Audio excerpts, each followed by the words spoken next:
and This we got people, conference will now be recorded. remotely in. And I see we got Kay in here and Dan Jacobson join us right now. But if you could just be so kind that to withhold any comments, because we don't want everyone talking at once. And if you need to speak, you can kind of let me know, and I can identify who is speaking. Or if you do speak, we need you to identify who you are. Um, Most of the items on the agenda are pretty straightforward. We will still have an opportunity in the miscellaneous section to ask for any public comment. But besides that, it held just basically like a regular city council meeting. So with that in mind, we have the agenda in front of us. Does anyone have any questions or concerns or amendments to the existing agenda? Okay, if not, this is Chuck. I will make a motion to approve the agenda as presented. Rick here, second. I got a second by Rick Seiler. As we always do in the remotely, we will take roll count voting. So we'll start with Maggie, Councilmember Bass, Aye. Councilmember Seiler, Aye. Councilmember Wolf, Aye. Councilmember Ryan, Aye. and Mayor Nikolai says aye. So the agenda has passed 5-0. First thing on the agenda is, I guess we're recognizing Judy, who she's socially distanced from Jim right now.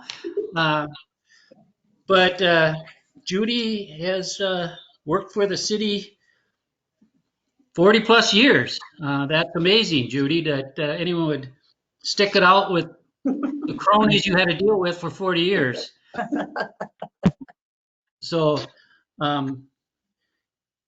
Mike or Jim, do you want to elaborate? Maybe Jim, you can elaborate on Judy's career, and then we will vote on the resolution. Sure. Judy started August 24th, 1979, and she started as the City Hall clerk. She worked under Jerry Bonesock and did everything under Jerry, anything that he would need. She was a finance clerk, billing clerk, accounts receivable clerk. She did all of those things. And Jerry trained her in on those things. And then any permit work, she started working on that along with ambulance billing. Ambulance billing and police stuff. At the time. And then she would also supplement police with typing, records keeping, and reporting when she started. She worked through, took a couple of leaves for having children, but she would always come back in some form because she was just committed to the city of New Prague and enjoyed the department she worked for. But she would usually come back as a part-time person.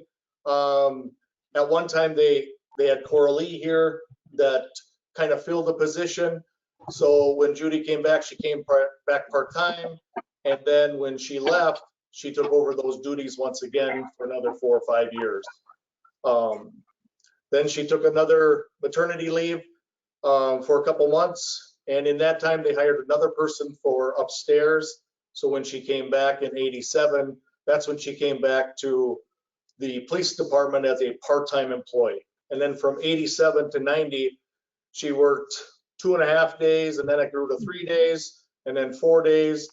And then the position was moved to a full-time position in 1990, and that's where she's been ever since.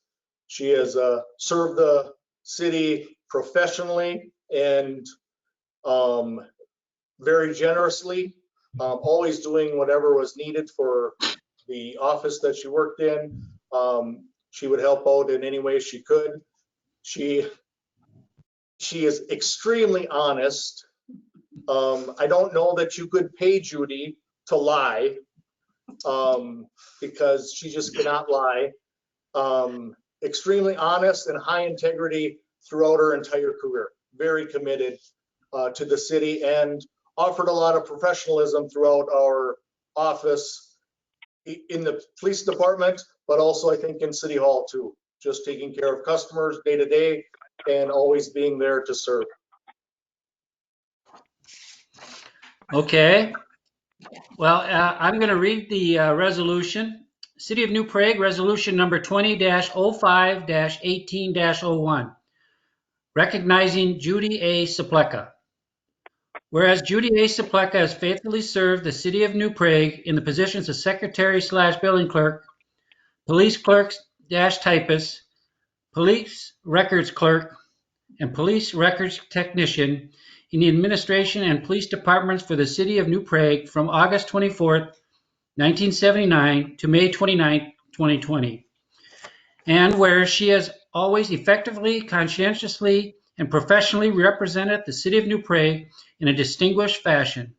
And whereas her efforts have been largely responsible for the excellent reputation, growth, and overall well-being of the City of New Prague.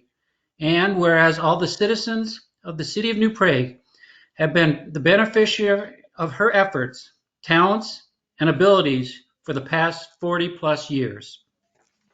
Now therefore be it resolved by the City Council of New Prague, Minnesota, that this community and the City Council express and record their esteem and high appreciation of her character, dedication, and contributions, which have earned her the respect and friendship of all who had the pleasure of working with her.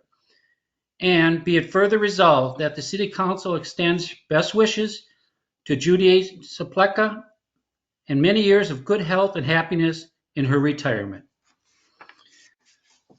So if anyone has any other comments regarding Judy, who've worked with her, they're more than welcome to share right now.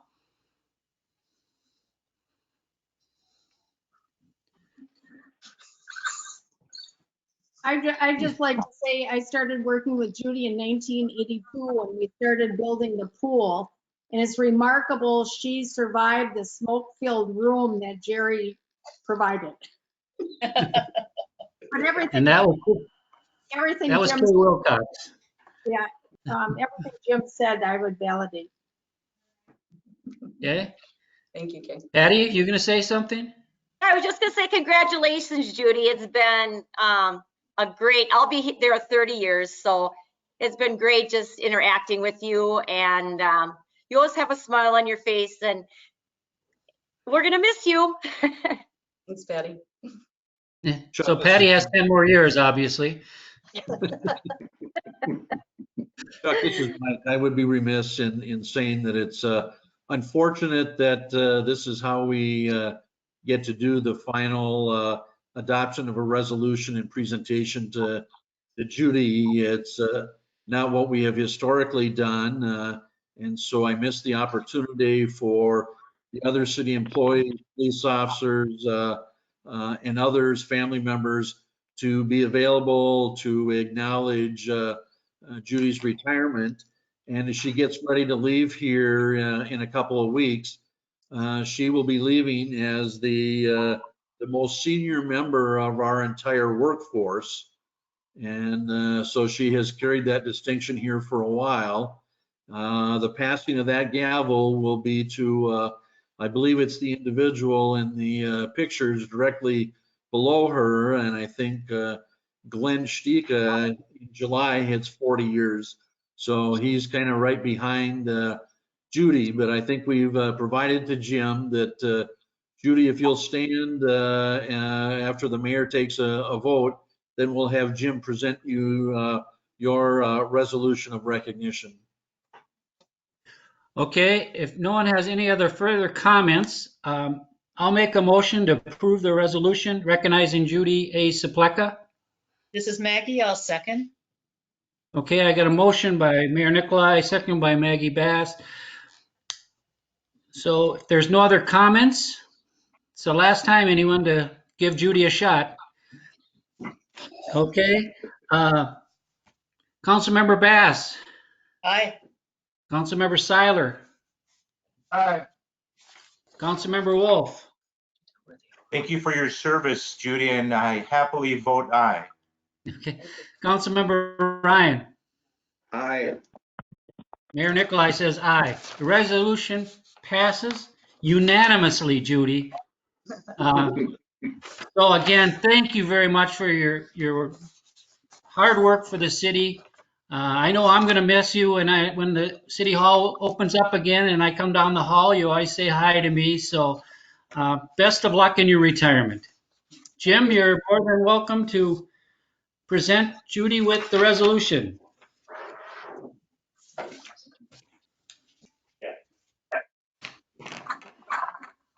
Thank you. Give you that answer. We can't hug. Thank you for noticing. Patrick, can't you take a long-term picture? Patrick, did you get that? Go ahead, pull it right up. Thank you very Judy, much. few words to say for us, please. Yes, thank you very much, all of you, for the kind words and for this really nice remembrance of all the years I've spent here. It'll be hard to not be part of the city of New Prague employees after all these years. But I've always felt very fortunate saying that I work for the city of New Prague and that I've worked here all these years. And sometimes people would say, how could you have worked somewhere for so many years and not get bored? How do you do the same job and not get bored? But there's always parts of the job that keep changing, so it really never does get boring. It's hard to believe that 40 years have flown by that quickly. Obviously, a lot of things have changed over the years, the size of the city and the number of employees, especially once we merged with the utilities in the Gulf and had some of the employees come over this way and filled up the city hall, and I wasn't here alone anymore. And of course, it goes without saying that technology has changed a lot in the way the city performs its services and functions. Even the building has changed some over the years. I never believed that when I first started working here that the garage stall that housed the 2 ambulances would someday be my office for like 30 years.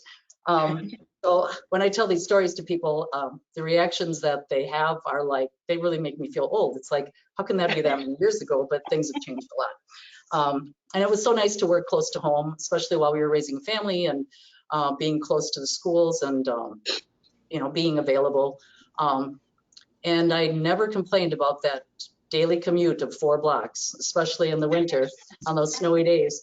So that was really nice. I have to say, though, that it's the people that I've worked with that has made the job so memorable.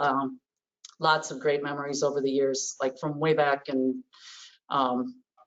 memories now. It's just, I've worked with some really great people in the city hall in all departments over the years.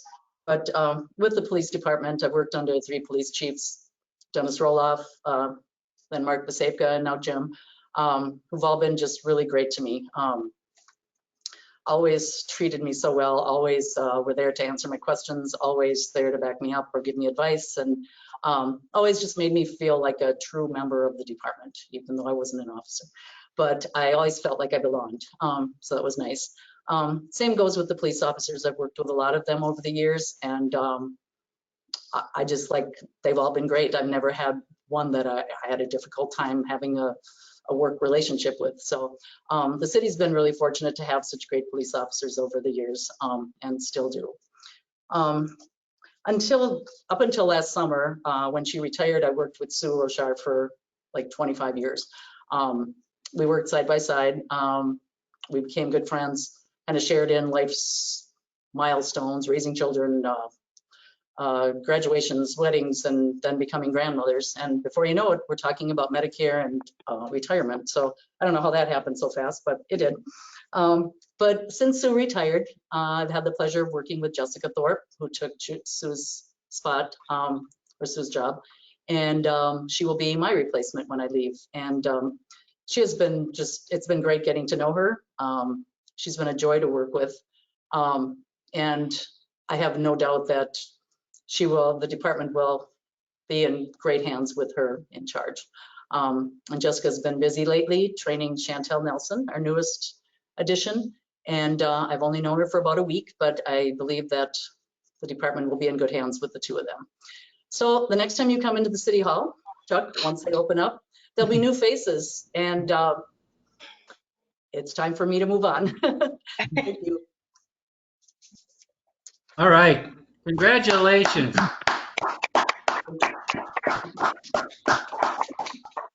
Judy, again, all you said was kind words, and that just reflects the person that you are, and best of luck. Thank you. I'm gonna miss everyone. I'll be reading We're gonna about miss things you in the paper now. Thank you. Judy, this Thank you. is Jim still there? Yes, yes. Jim, will you get a picture of Judy with the resolution so that we can provide that to Patrick and for the files? Absolutely. All right, thank you. I'll take care of that. Okay, thank you. Next on the agenda, um, resolution accepting donation from the Rotary Club. Mike, I think you're going to take this one? I'm going to take it, but on the line, I think through call-in is the past president of Rotary, Dan Jacobson. I believe he's still on the line. Are you not, Dan? Yep, I sure am, and thanks for having me.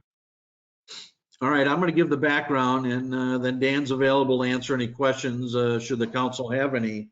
And I do want to disclose up front, just to make sure that there aren't any concerns expressed later on, is that both Councilmember Wolf and myself are current members of the New Prague Rotary Club. So I just make that disclosure. We have nothing to do or nothing to gain financially with any of this decision. It's just coming on behalf of the entire club to the New Prague City Council. And what you have in your packet that came forward this week was a letter from Dan as the past president and Tony Boothie, who is the current president, offering to donate a Verdon Rotary clock to the city of New Prague. This clock is a 4-dial face clock. It stands about 12 feet 8 inches in height on top of a base that gets installed, and is proposed to be erected in the southeast corner of the vacant lot that has been proposed as the Central Plaza site at the intersection of Main Street and Central Avenue. Ken, can you can flip that for us? There you go. That probably the first time you've ever seen green grass on that vacant lot. And the little wooden structure is the stairway to heaven in case anybody needs to head in that direction. The clock is being donated to the city, or proposed to, in the hope of increasing Rotary's exposure within the community, for being a catalyst for improvements to the vacant lot or the Central Plaza site, and to be part of the overall downtown improvements associated with our Trunk Highway 19 and Main Street reconstruction project that's going to be occurring here in 2020 and 21. The estimated value of the clock donation and the project associated with this is a little bit over $30,000. And funding for that is coming from the local New Prague Rotary Club, reciprocal donations from 5 other Rotary clubs by way of a foundation match from Rotary, and then hopefully ultimately another grant from the Rotary District 5960. However, in order for Dan and the local Rotary Club to be able to obtain the Rotary District grant, Dan has to provide verification that the city of New Prague will actually accept ownership of the clock and maintenance of the Verdon clock that is being gifted or donated to the city by the Rotary Club. He has to have that verification that's needed for him in a presentation that he has to do here in June in order to be able to receive the grant, which is estimated at about $5,344. However, in order for the city to formally be able to accept the donation and to provide a commitment for ongoing maintenance of the clock, the council is required under the statutes to do that by resolution. And, that just complies with Minnesota statute 465.03 on gifts to municipalities. And what that basically says is that in order to accept a grant or devise of either personal or real estate, and to maintain it for the benefit of its citizens in accordance with the terms prescribed by the donor, that being Rotary, the council actually has to accept the resolution by a 2/3 vote, or in our case, it requires 4 affirmative votes by the council. As part of that, Rotary would actually donate the clock. They would prepare and have put in place the clock base and the installation of the clock.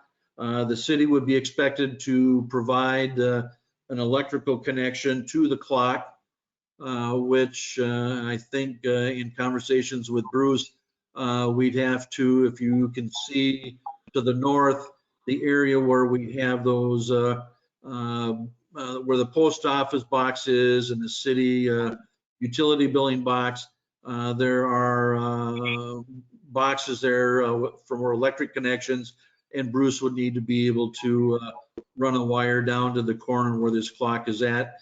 This picture is just an example, just to give you a figuratively, i.e. example of what it could look like.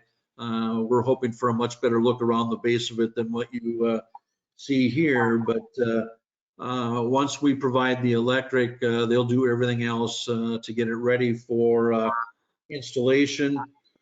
If the council is willing to accept the donation and agree to provide for the ongoing future maintenance, and to try to maybe answer that question a bit, I've checked with Bruce and we've taken a look at what the annual electrical usage might be, and it's projected to be less than $200 a year. There is work that needs to go on with the clock from a maintenance perspective, that it is a mechanical piece that exists in all weather conditions, and just like our cars and other things, it does require annual maintenance. It requires lubrication, but it can be done by a local city employee, whether it's somebody in public works or I get somebody out of the electric department. When they come in to set up the clock, the Verdant company would help train a local employee to be able to be responsible with doing the annual maintenance on the clock. So it wouldn't require us that we took a look at, well, what would an annual maintenance agreement be? And that's upwards of about $630 a year for somebody to come out and take a look at and do the lubrication. And in talking with their maintenance people today, it sounds like with training, we can handle it. Should we encounter any issues or problems, it sounds like we can also pretty much take photos, send them back to the company, and their technicians would work with whoever our staff person is to be able to take care of it. They indicated that basically an electrician is somebody that should be knowledgeable in being able to take care of this, or we can simply train somebody in the public works arena. So there really isn't any major annual cost that would be incurred other than doing the lubrication and all of the other items that they have on their annual checklist. The clock, when it's originally installed, has a 3-year warranty. The expected life of the clock is 20 to 25 years. And at that point in time, there probably might have to be what he termed a mechanical renovation of the clock, which would be estimated at about $2,500 to $3,000, some 20 to 25 years down the road, provided that we've kept up with and done the annual maintenance that needs to occur with the clock. I hopefully haven't left anything out. Mayor, it might be appropriate to ask Dan, as the past president, that he took this on as a project on behalf of the club and has worked extensively to try to assemble the funding, like I said, from the club through the foundation, through the matching grants with other clubs, and then lastly now this grant with the Rotary District to be able to make this a reality. Likely the clock would not go in until next year after they finish work on the construction that would go on in this intersection. So with that, Mayor, I think I've probably talked longer than you cared to have me, but Dan may have some additional words that he has from Rotary. Sure. Dan, you're more than welcome to add anything that Mike. Mike, thank you very much. I mean, you're very thorough. I think you pretty much covered everything. And I really would love nothing more than for you guys to be able to accept that gift on behalf of our Rotary Club of New Prague. If you guys have any questions at all, I'm feel free. Okay. Kay, can I just ask a question of you since you've been on the committee that is developing that site? Is the clock something that we're planning on, or is it? Oh, no, from day one, it was an integral part of the plan. And I think it'll be a great statement piece, both for the intersection and the park. So we thankfully accepted from the committee point. Okay. I guess I got, if anyone has any comments or questions for Dan, Mike, or Kay, you can ask them now.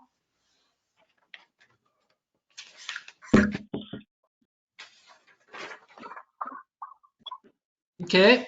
Motion, Chuck, that we accept the clock from the Rotary Club. Okay, I got a motion by Sean Ryan to accept the clock. This is Meg. Okay, I got a second by Maggie Bass. So if there's no other comments, we'll take a roll call vote since we have to have 4/5. Councilmember Bass, Aye, and thank you, Dan. Councilmember Seiler, Yeah, thank you too. Councilmember Wolf, Aye. Councilmember Ryan, Aye. Mayor Nicolai says aye, so it passes 5-0. And Dan, on behalf of the city, I want to thank you again for the donation. Like Kay mentioned, it's going to be a center point for that park. And I think we're very fortunate to have an organization like the Rotary Club in the city of New Prague. And thank you. We appreciate being part of such a great city of New Prague. And on behalf of the whole club, thank you so much. I can't wait to tell Boothie so we can announce that at the meeting that the clock has been accepted by you guys. I look forward to the ribbon cutting. Hopefully you all can be there for when it happens. Okay. Thank you, Dan. You bet. Thank you, guys. And ladies, thank you very much. Okay. Next on the agenda is the, Ken, I think you're taking this one, garage sales. Yep. So as we began discussion with the city council back on May 6th, we had proposed ordinance amendments for garage sale regulations as part of the zoning ordinance that we had talked about. To give a little background for everybody that might be watching or listening to this later, we're looking at having garage sales listed as a permitted home occupation. Secondly, limiting garage sales to being the sale of secondhand goods with items offered not obtained for the purchase of consignment or resale. One of the issues we had talked about was a few different garage sales on a number of occasions during the summer last year and even years prior where they were offering overstock new unused items. The third provision was that garage sales would be limited to 72 consecutive hours. And then finally, we had talked about initially limiting garage sales to 3 events per calendar year. At the May 6th meeting, the council discussed to have 1 additional sale be allowed in addition to the 3, and that would be associated with the citywide garage sale event. So if you take a look at the ordinance revision that the council asked for was to add that language to include the additional sale event associated with the citywide garage sales. We did add that language. And that's basically located on the very last page of the ordinance. The last line is what was new language added. And I put together that language with Dave Anderson from Kennedy and Graven. We did accommodate the council's discussion on that. So I don't have any additional information to provide at this point, but hopefully that addresses everything the council was looking for at the May 6th meeting. So we would look to have the council consider introduction, formal introduction at tonight's meeting. And again, these always take two readings before they can be adopted. Right, and this would be the first reading, correct? This will be the first reading tonight, yes, if you Okay. choose to do that. Anyone have any questions, additional comments regarding this?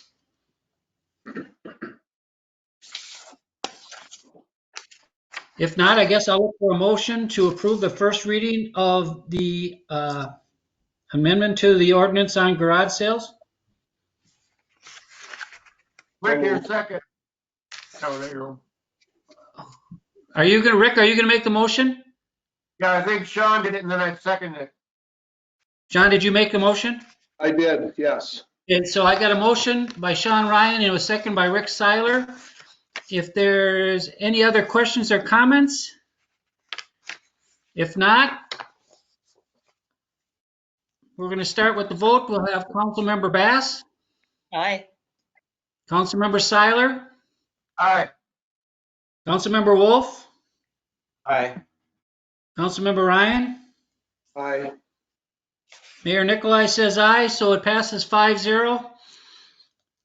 Thank you very much, Ken. Thank you. Jim, I think are you back with us? Oh yeah, there you are.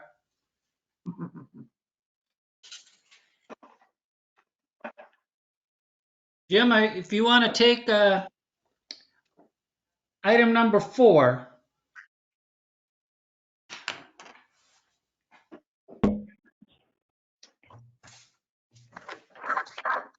Jim, can you hear us?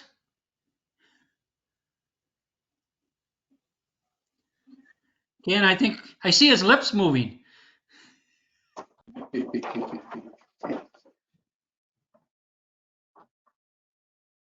It looks like your microphone is green, but we don't hear anything. It's red on mine.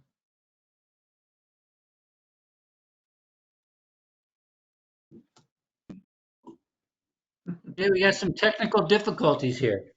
Can you hear me now? We can hear you now. All right, we'll go with a different mic. Yes, ordinance 314 is regarding the amending chapter 75, the golf cart ordinance. At our last meeting on May 4th, I asked for some direction from the council regarding the golf cart ordinance.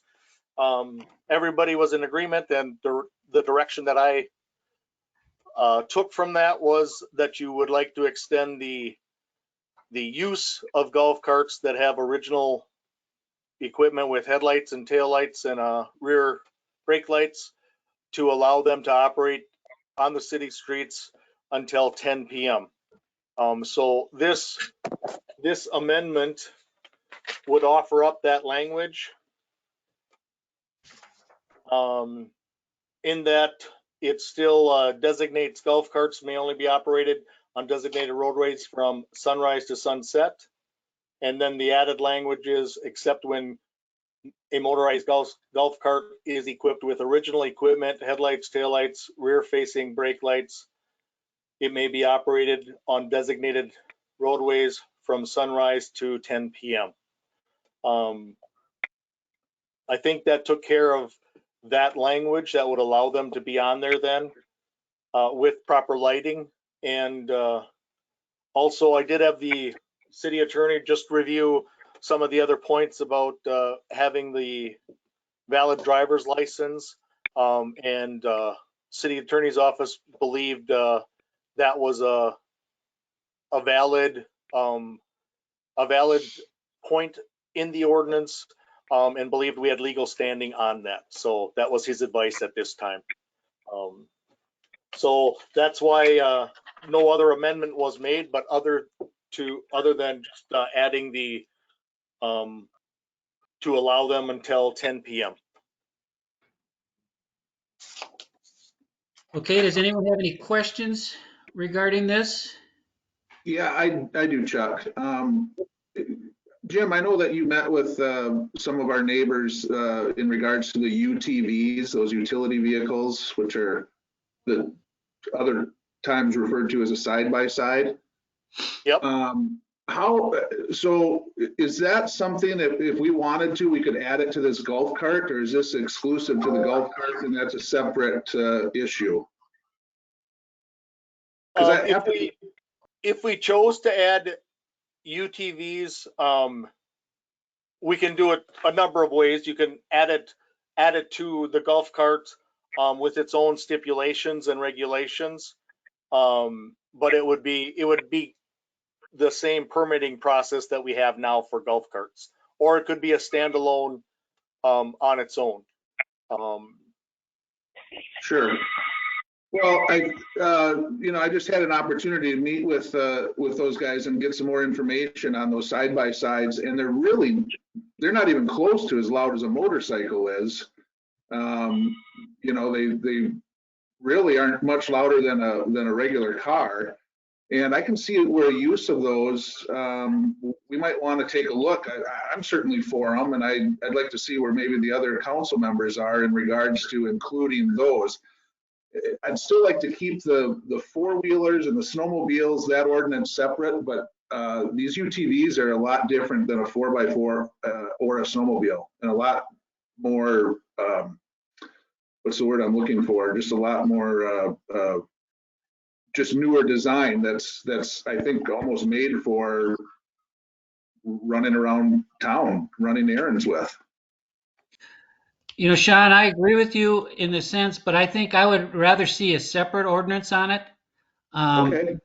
And this is just my opinion, is the thing that concerns me with UTVs is the speed. Golf carts probably can max out at maybe 18 miles an hour, maybe 20 if you got one that's souped up a little bit. UTVs can probably go 55, 60 miles an hour. So I would like to have some kind of limitation, even below the speed limit on how fast they can go within a community. That's why I would recommend, and I don't know what the other council's feeling is, to have a separate ordinance with UTVs. Then we got that covered. And then the third ordinance, which we have on the books already, is with ATVs and snowmobiles. But I agree. I think the opportunity for them to use it on the streets would be similar to golf carts. But I just think because of the speed element, I would like to keep them on a separate ordinance. And Mayor Nikolai, this is Maggie. I agree with you as well. I'm all for the UTVs being on our roadways, but I would like to see a separate ordinance with language that would pertain just to the UTVs. And I'm fine with that too. I just wanted to start the initial discussion and see where people were headed with it. Bruce or Rick, you either have any comments? Not really. I would like to see them separated too, because there should be a speed limit for like snowmobiles and stuff like that. So yeah, I guess I'm good with it. Yeah, I would prefer that the issue be treated separately and that we can present it and review the information. And it's different enough from golf carts that we can treat it separately. Okay. So with that direction, Jim, obviously we have to make action on this item, amending the golf course thing. But I think what you're hearing from the council is to start addressing a separate ordinance for UTVs to be allowed on city streets with similar type of things, with the golf carts, probably permitting them, obviously a noise ordinance type deal, and the speed would be something I'd recommend on some basic ideas. And the time too, Chuck. I would propose that we limit it to 10 p.m. and no later. Yeah, similar to that. No, I agree with that too, Sean. Okay. Yeah, I can work on that. Statute kind of spells out, what we can do with them, like I presented in that presentation last month, our last meeting. But I'll work to put something together with that. I know there are several members joined our meeting that I did meet with on Friday, May 8th, that just wanted to voice a concern about social use of them and general transportation. But I will work to put together a ordinance to present, and then we can have the discussion from there. Okay. Say, Jim, I have one other question, Jim. They wanted me to, and maybe they did ask you this too, because I believe Belle Plaine and Jordan do allow those UTVs. And I don't know if you've talked with the chiefs over there, if there's been any problems or any issues, or maybe you could even tailor our ordinance after theirs, but there is several neighboring cities that allow them. Yes, Belle Plaine, Jordan, and Elko New Market. Elko New Market kind of opened up everything for any specialized vehicle that they can permit through the city. But Jordan and Belle Plaine specifically just allows the side-by-side UTV or side-by-side class 2 ATV to utilize their roadways. They don't allow just a regular four-wheel or 4x4 four-wheeler on it. But yeah, I'll take a look at their ordinances. I know I have spoken with the Jordan chief, and theirs has been in place, I would say about a year. And when I talked to him and I said, hey, did you have any issues or concerns? And at that time he said, hey, we see relatively few of them around. But they limited it on certain roads, and then with the highway, the highways that kind of intersect within the city, obviously they have to stay off of those. Okay. So I know there's a couple listeners on there. I know Dan Volok's on there, and I saw Terry Rezek and some other people. I just want to make sure that you guys understand where we're going with this, that we are going to address the UTVs, but it's not on the resolution or the first reading of the amendment to the golf cart deal. It's going to be its own separate ordinance. So with that in mind, does anyone have any questions regarding Jim on the golf cart issue by changing the time of day that they can operate with the proper equipment?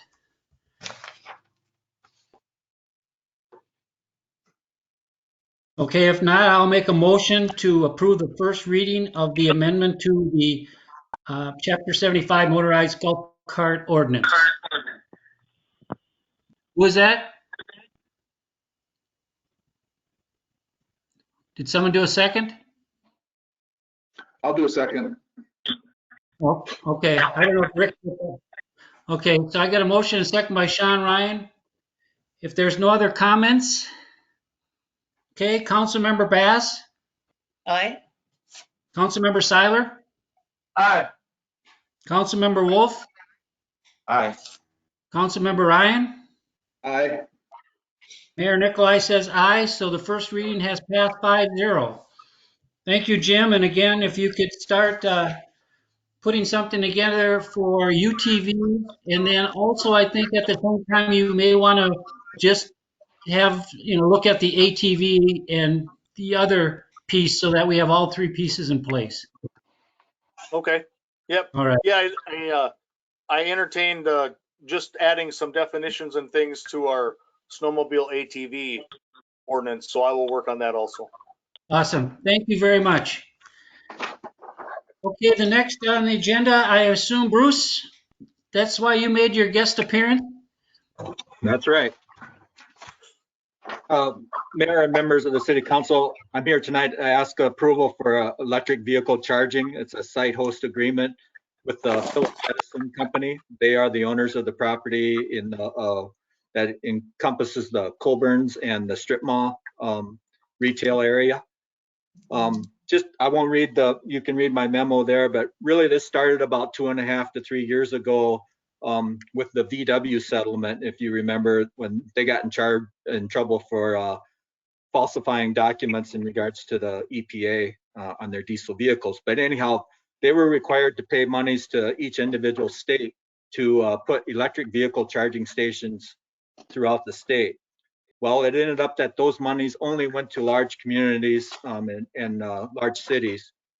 So the 18 member cities that make up SIMPA, our wholesale power supplier, decided that it would be nice to be able to say that all of the SIMPA member cities could also have fast chargers in their community to help assist people that have electric vehicles and to promote the growth of electric vehicles in our community and eventual electric sales to them. Anyhow, that goal was achieved last fall when SIMPA designated money in their budget to provide each member city with not only one DC fast charger, which will charge a vehicle for about 100 to allow it to go about 180 miles in about 20 minutes, but also 2 what we call level 2 chargers that will be placed. We're going to place one over by City Hall parking lot and the other one also by Coburn's over there. Nonetheless, the only obligation to the city was, again, the equipment is going to be provided by our wholesale power supplier, which in reality is all of the cities put together. And the requirement of the obligation of the city is to provide the electric service to it and to provide necessary easements or procure the property for those charging stations to be placed. We worked with, I started right away with Coburn's, thinking it was a good area to try to not only bring business to New Prague, but that they might be receptive to giving up a couple of parking spots to host one of these chargers. So really what we did is we went around and and I've obtained a site agreement, and we've determined that this agreement and this site meets our requirements for a local electric vehicle charging station. And it would be my recommendation and the recommendation of city staff that, and we have also had guidance from our city attorney that we approve this site host agreement with the Phillips Edison company for that property for us to install the charging stations sometime here in 2020. Okay, does anyone have any questions or issues they'd like maybe Bruce to address? I do, Chuck. I got just a quick question for Bruce. So the New Prague will get 3 of them, is that correct, total? That is correct. And then what about the other cities? Is it based on population, or is every city going to get 3, or? Every city that's a member of SIMPA will get the exact same chargers as New Prague. So you can opt out of it if you want to, but we're really trying to promote New Prague as a destination for the people with electric vehicles, and we think it'll help spur some growth, or at least bring members or people to our community. No, don't get me wrong, Bruce. I'm for them. What I want to make sure is that if we're in on SIMPA and SIMPA's providing this, that New Prague's getting its fair share or equal share compared to the other communities. You know, I'd hate to see 18 go to Wilmer and we're subsidizing those 18 or helping subsidize them, and we're only getting 3. Nope, everybody's equal in that. You have the ability to buy more if we want, Sean, sometime. Okay. But the initial 3 are provided to all of the communities in equal allotments. Okay, great. Thank you. Any other questions for Bruce?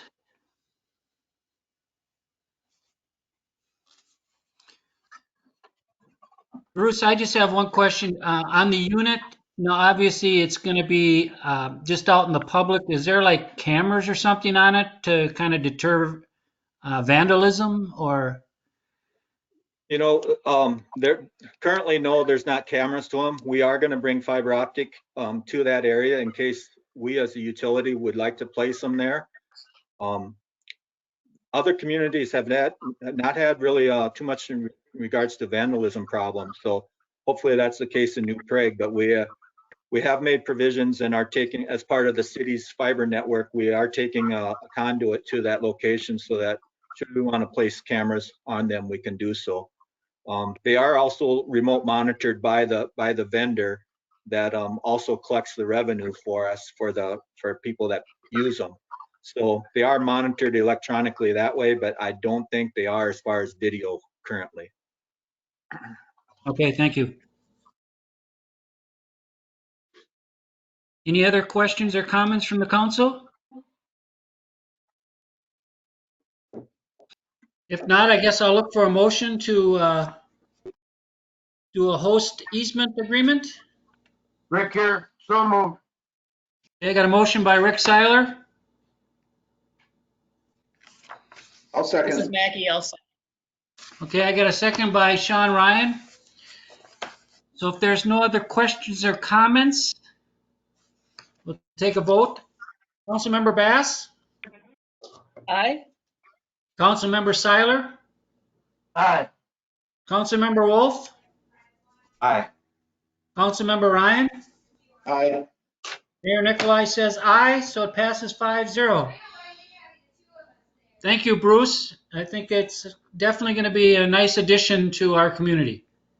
Thank you. Hey, Mike, I think you're taking the next one on the car lot. I will. What you have in your packet tonight is a proposed license and waiver agreement with the Car Lot LLC. And what this is, they're currently located at 401 Main Street West, which is down on the very west end of the highway construction project. Based on conversations with our city engineer and in taking a look at the scope of construction and the transportation issues associated with trying to provide access to this facility, we tried to get a little creative with Glenn's help and the rest of the city staff, trying to figure out an alternative of how we could accommodate the car lot. Because when we start putting major infrastructure under the railroad tracks and coming in a westerly direction with sanitary storm and water through that area, as you can see from the attached map, and I know it's a little difficult to read and take a look at, green is sanitary sewer, blue is water main, let's see, I think red is storm sewer, and the black areas right out in front of their property on the very east end of their site, adjacent with the property owner. And the mapping in the aerial photo doesn't quite line up, but the access to that residential property to the north of the car lot, they and or the car lot property will end up with a joint access as reflected kind of in that area shown in black right in front of those three vehicles on the very southeast corner of their lot. And so when we started to take a look at this, we came up with the opportunity to potentially relocate the car lot up to the vacant lot owned by the city just south of the fire ambulance station. In taking a look at that, part of the reason for doing that is, again, if you take a look at, you can slide that map up a little bit, the only way to potentially get to this property is from the south. Is he still there? I think he's working on it, Mike. Oh, Just okay. Anyway, that you have to come around to being able to even reasonably get there, is you've got to come around off Highway 21 around the south side of the properties that abut Main Street and try to come up alongside the meat market. There you go. You can just barely see it there, that you'd have to come in around there, which would mean that we would have to attempt to provide temporary access on a daily basis to get across that construction barrier that's going to be relatively deep with all of the different various utilities. And so from the cost standpoint, working with the contractor, which ultimately we have to pay the bill, is trying to minimize having to provide that access on an ongoing daily basis. The alternative is that they park adjacent to the east of the meat market and by the railroad tracks and attempt to walk across, and likely that isn't a very good situation, trying to expect people to leave their vehicles and walk across the construction zone to get to the car lot. So in the end, the discussion was, can we move them somewhere else on a temporary basis? Because in addition to being able to relocate them and not have to incur the expenses associated with trying to maintain daily access,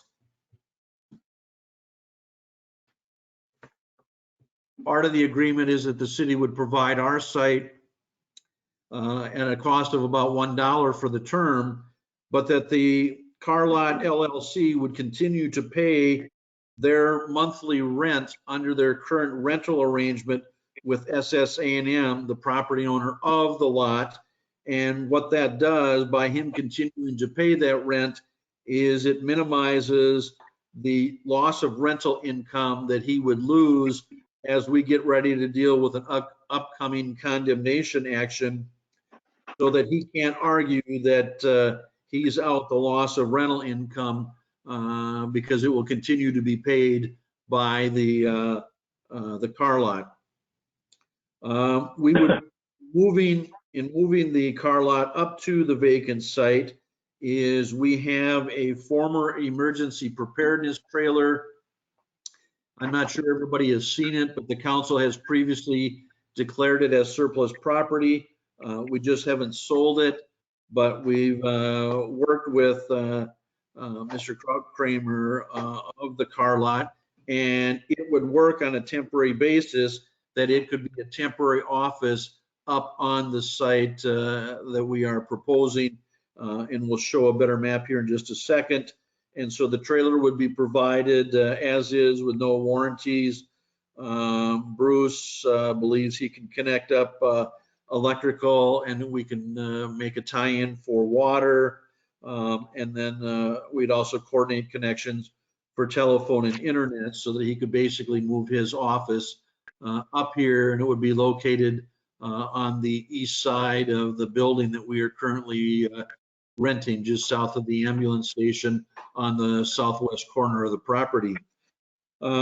Estimated out-of-pocket expenses for the city, we believe we'd also have to rent a portable toilet, would amount to about $600, and then we'd use existing fencing and staking to kind of rope off the southern part of the site where it shows the word barricades, that we would put that up so that nobody's driving into the rental car lot while that is up and operational. So the area outlined in red is the area that we would make available for the car lot.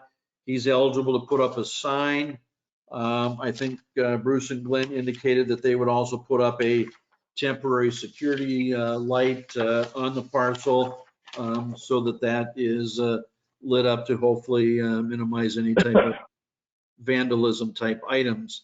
The car lot would also continue paying the city electric, water, sanitary, sewer utilities that he is currently paying on his site on Main Street. And so we wouldn't have any billings for the piece up on the hill. It would just, in effect, we would be relocating those items. Also, as part of the agreement that was prepared by the city attorney's office, they would waive all claims for damages in the condemnation action that relate to the project, and further agree that they are ineligible for any relocation benefits because it would not be displaced from the Main Street property. We're providing that alternative. He doesn't have to go out of business. He didn't have to go look somewhere else, that we were able to put this together.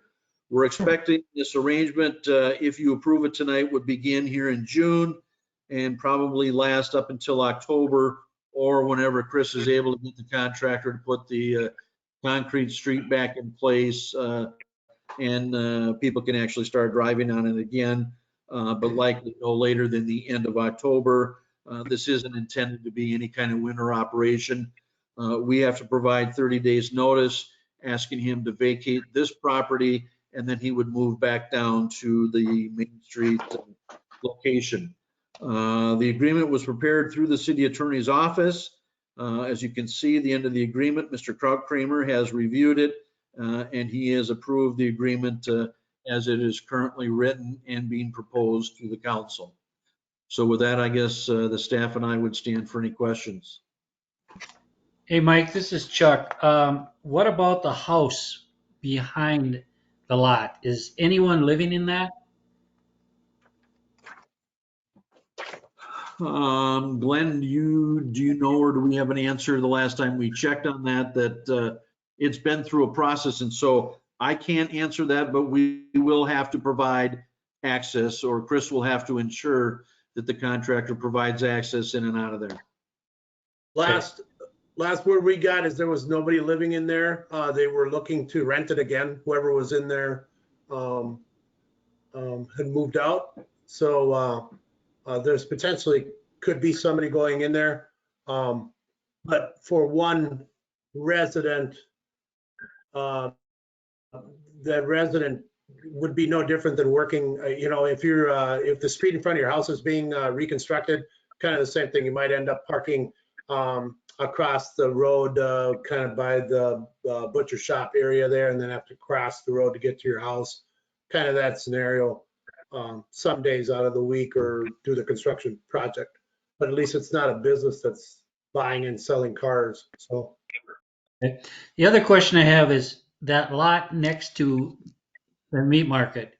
Who owns that? What lot are you referring to, Mayor? The parking lot and parking area? Yeah, between the railroad tracks and the meat market. There is a city, Glenn, is it a street, or what do we call that, that segment? It is platted right of way that functions as a street, and the areas where people have traditionally been parking, they have been parking on private railroad property. We do not, as a city, do not own that, nor has the railroad necessarily authorized that or permitted that, but it has occurred. Okay. So the far east property is the railroad property, and then we have a street there. Chris, you want to answer this? That's exactly right. It's a narrow right-of-way, essentially an alley in width. And then it extends up to where the railroad right-of-way is. And you're right, where people have been parking is railroad property. We did attempt to try to get the railroad to consider, allow the city to purchase or acquire that property, and basically it made no sense financially, and it made it really a hurdle for us to get over. So it was better to just leave it as it is for now and approach it again in the future. Is there any parking available on the west end of that lot, right next to the building? No. So really, it'll continue to function the way it is, but if we want to ever improve that, we can only improve it as a alley width. right.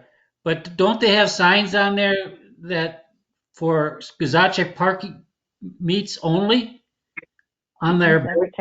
Those are signs, to the best of my knowledge, that have been up the entire time I've been in New Prague, but there is no enforcement that is provided by the city. They were put up by the owner of the property, and the one time that I did park there at a certain time is I received a piece of paper on my windshield suggesting that I not park there, but there is no formal legal basis for the signage.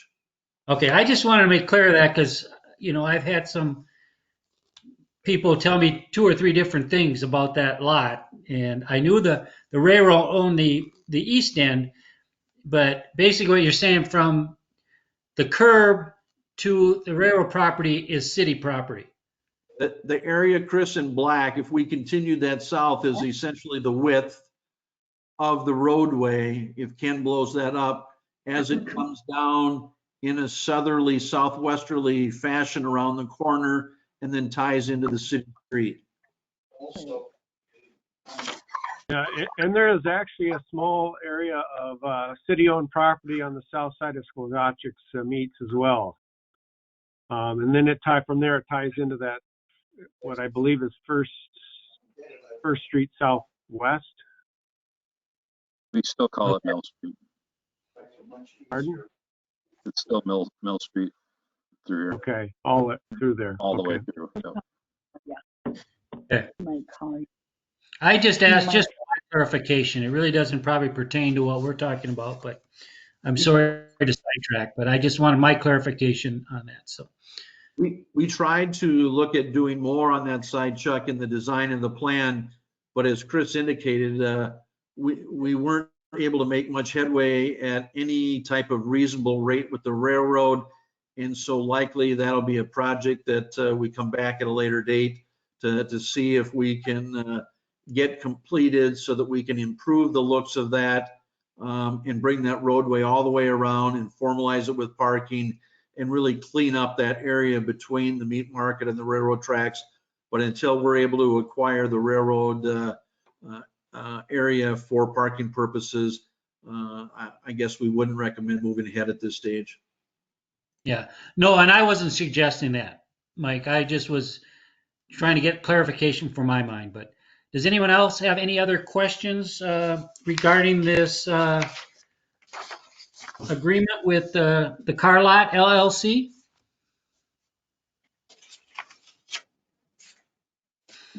If not, I'll look for a motion to approve the agreement. This is Maggie Bass, so moved.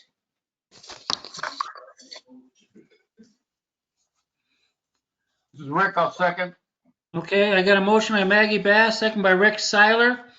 If there's no other comments or questions, we'll take a vote. Councilmember Bass? Aye. Councilmember Seiler? Aye. Councilmember Wolf? Aye. Councilmember Ryan? Aye. Mayor Nicolai? Aye. Passes 5-0. Thank you, Mike. Now we're going to get into some fun stuff, aren't we, Chris? Yep, Are I you guess gonna I don't have to use hand signals. I can turn on the mic. Yeah. Okay. Well, I want to give you an update on the Main Street project. Kind of been a long haul here for a bit here. If you recall, there was an award. The contract was awarded on April 20th, contingent on final approval by MnDOT, the Office of Civil Rights. And then unfortunately, they took a long time, and it wasn't until just prior to the May 4th meeting that they had finally approved the contract to be awarded. So we weren't getting the contractor to commit to a lot of planning and discussions until that happened. We've, of course, since then have had a number of discussions with them. In fact, we had a meeting here today. We call it a partnering and planning meeting. So they still haven't finalized schedule, but I think we know a lot more now than we did just a few days ago or a week ago. To give you an update, we are expecting by the end of this week advanced warning signs to go up, noting that the road will be closed to detour on Monday, June 8th. So basically about 2 weeks. Detours will go up. You'll see signage going up and probably be left covered prior to that. We're expecting the contractor to also mobilize and start some of the removals down by the railroad also that week, the week of June 8th. And then they'll be moving in their big equipment, and they got to get 5 crossings under the railroad. They're expecting to start that on June 15th. That's that's the work that's gonna, again, putting casings under the railroad to get all the sewer pipes, water pipes, storm sewer pipes, and then electrical conduit in. On a side note, Union Pacific Railroad signal crews will also be mobilizing that week of the 8th and starting their work as well. They'll be down there in the same area. They don't seem to anticipate that there'll be any issues of them tripping over each other, but they'll also be working in that general area while our contractors working on railroad crossings. The contractor, based on the contract and based on the physical conditions of the project, they do have to start in Area 1, which is the area between Trunk Highway 21, down by the railroad tracks, those crossings, and Area 1 was defined up to that area by Wells Fargo, so 2nd Avenue Northwest. Of course, it was asked at the April 20th meeting to have some discussions with the contractor about maybe continuing the work in the core downtown, contrary to how we had actually bid the project. It sounds like they are open to that. At this point, they haven't worked out the full schedule and how much they can commit to this season. But as they discussed it today, their intent would be to do the work in Area 1 and then continue into what is called Area 3. Area 3 is the area that would begin from the Wells Fargo corner. And that Area 3 extends all the way past First Avenue, so where the current traffic signal is. They don't expect to get that to all of Area 3 this season, but that they would commit to working in Area 3. And they need to basically be able to tell us how far they think they can get this season. So it would be somewhere in the core downtown where the construction would likely end this season. There'd be a temporary connection between utilities and pavement, roadway to open back up, and then they would carry on from there in the following spring. That basically is eliminating any possibility of probably using that part of the core downtown for Dojinki, but I think everybody in reality is come to the conclusion that there may be good likelihood that Dojinki won't happen, or at least will have to be moved elsewhere. I'll be getting updates now based on the meeting we've had. I'll get updates on the website here probably as early as tomorrow. And we are putting together a mailed notice to go out to all the property owners, tenants, shooting for trying to get that out by the end of this week. The one item I'm waiting on is we're setting up a process where people can sign up for text notifications and links to the weekly updates, because we're not going to have the ability to mail out to everyone every week as we have with some of the residential reconstruction projects. So the main source of information for folks will be the website and text notifications. I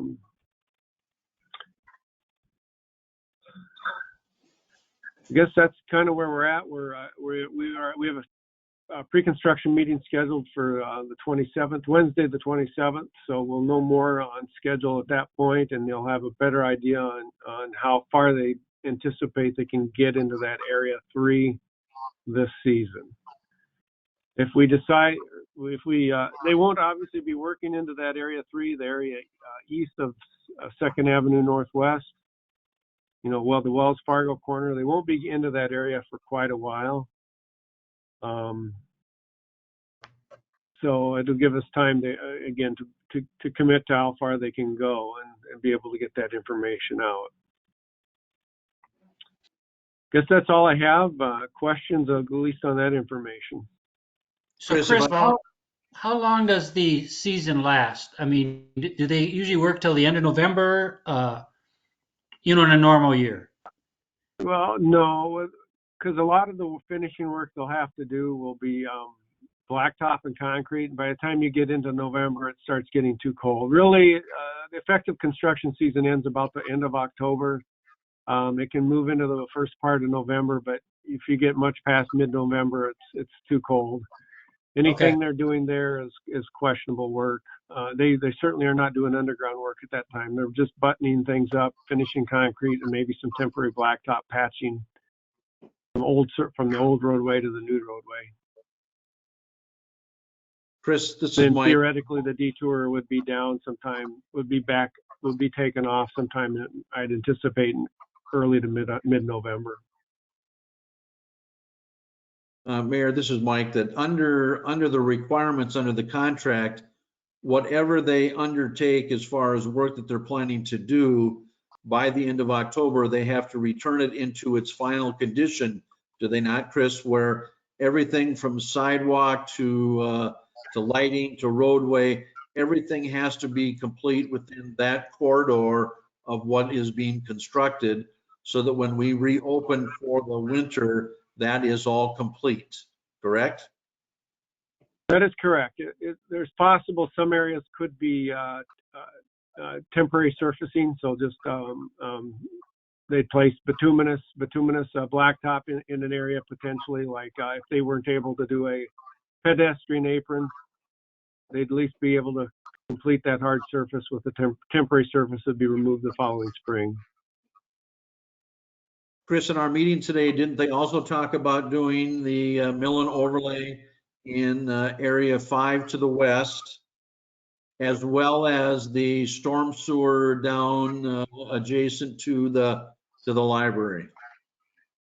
Yep, that is correct. The area west of Highway 21 does have to be completed this season. It's not real disruptive work. In fact, they can do that under traffic, but it'll be a mill and overlay and some concrete, a little bit of concrete curb work. And then, as Mike said, there's a storm sewer line that needs to go in from between Main Street and over to Lincoln Avenue over behind the library. That's scheduled to be done this season as well. But they are not proposing to do the east end of the project. Yep, at this time, I think they're looking more favorable on working from Area 1 into Area 3, which again, Area 3 is that core part of downtown. So moving east from the Wells Fargo intersection, continuing on to the east. And again, how far they're going to get, we won't really know until they've evaluated their schedule at this point.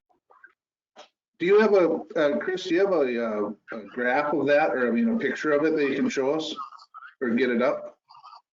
I just could. Having trouble figuring out where zone 1 and 2 and 5 and. Yeah, I just clicked off a screen and I lost myself. I don't know, okay. Ken, if you want me to allow me to share my screen, I can probably bring something up. Yep, Chris, give me 1 second. I'll get you the permission here.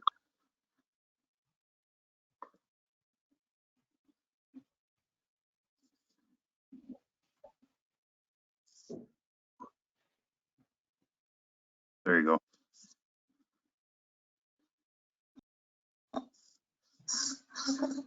Okay, so to recap, I'll get in a little closer here.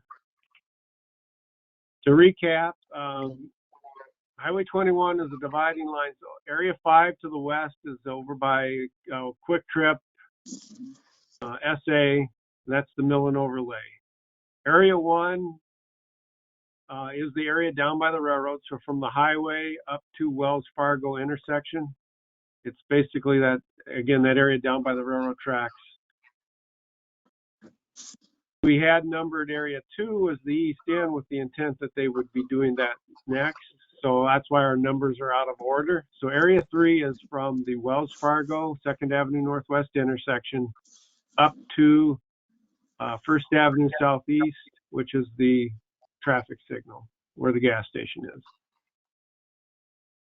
Again, at this point, we don't know how far they are able to commit. And because we are revising a schedule and phasing from what was bid, we're a little bit at their mercy. Obviously, whatever they do, they have to complete and button up the season. And then at this point, we would be bringing back a change order with a revised schedule and phasing, but at this point, we're probably the only schedule we're holding him to is the final completion of the project in 2021. So if there's still that interest, that's kind of the direction we've given the contractor, and they've indicated to us that they are planning to pursue. And you'll find out the exact specifics on the 27th? Yeah, so and just to maybe reiterate what I did hear from them, they definitely are committing. They see no issue going another block into Area 3. It's just whether or not they're how far can they get 2 blocks or can they get all the way? And at this point, they just don't know. And yeah, hopefully by our meeting on the 27th, we'll have a better idea. I think some of it too, they're not going to commit to unless, if we have poor weather, that may change how far they decide to get, or if we have a good season of good weather, they may be able to commit to a lot more. So they just don't want to get too far down the road in the season, open a bunch up, and then have problems getting it closed up. So that would be the challenge and the risk that they would be looking at. Okay. Thank you. Hey, Chris. Oh, I'm sorry. Go ahead, John. Finish. Nope, I'm done. Go ahead, Rick. This map you got up here, where can we get that one? And are you going to deliver a schedule? Is it going to be a printed out form so we have a schedule? And then like area maps like this? Yeah, probably I don't have it there yet, but probably the best source will be on the website, the project website. We obviously can make anything available upon request, but I think for everybody, so they're seeing all the same thing. We'll have maps, phasing maps, and everything that'll be on the project website with updates. That project website, if you haven't been there, just type in New Prague downtown or New Prague Main Street, and you'll get the project website. And we have at least right now updates, and again we'll have phasing and detour plans, et cetera, that are up on there as well. So Chris, is that going to delay the Memorial Park project if they continue to work in the Area 3? Generally, no. In fact, the reason for the storm sewer work to be done this season, in fact, they expected to start that the week of June 8th, June 8th. Oh. So that they can get that storm sewer in and unencumber the property where the old storm sewer pipe is. And so that will free up that parcel of land where they want to do the Veterans Memorial. And they are outside the public right of way, and so they shouldn't really have any issues doing what they need to do. So they do the memorial work, but not necessarily all the street work? Is that what you're saying, or just a section of Area 2? It's actually just a storm sewer pipe that needs to extend from Area 2 past the ball field over to Lincoln Avenue. Right. Okay. And so there'll be probably a section of curb that gets taken out and a splice with some storm sewer, and beyond that, it'll probably get patched up and left till next season.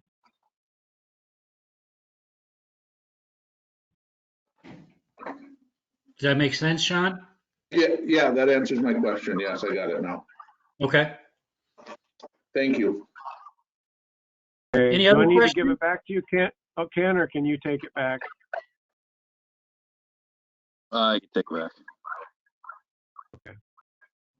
So then, I guess any other? letter B. Yeah. Talk about the assessments. Yep.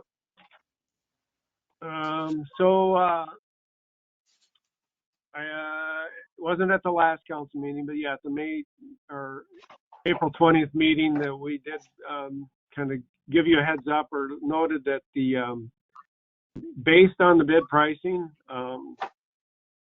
we were expecting the amounts for the assessments for sewer and water services that they were different from what was presented in the feasibility study. Again, what was presented in the feasibility study was strictly estimates.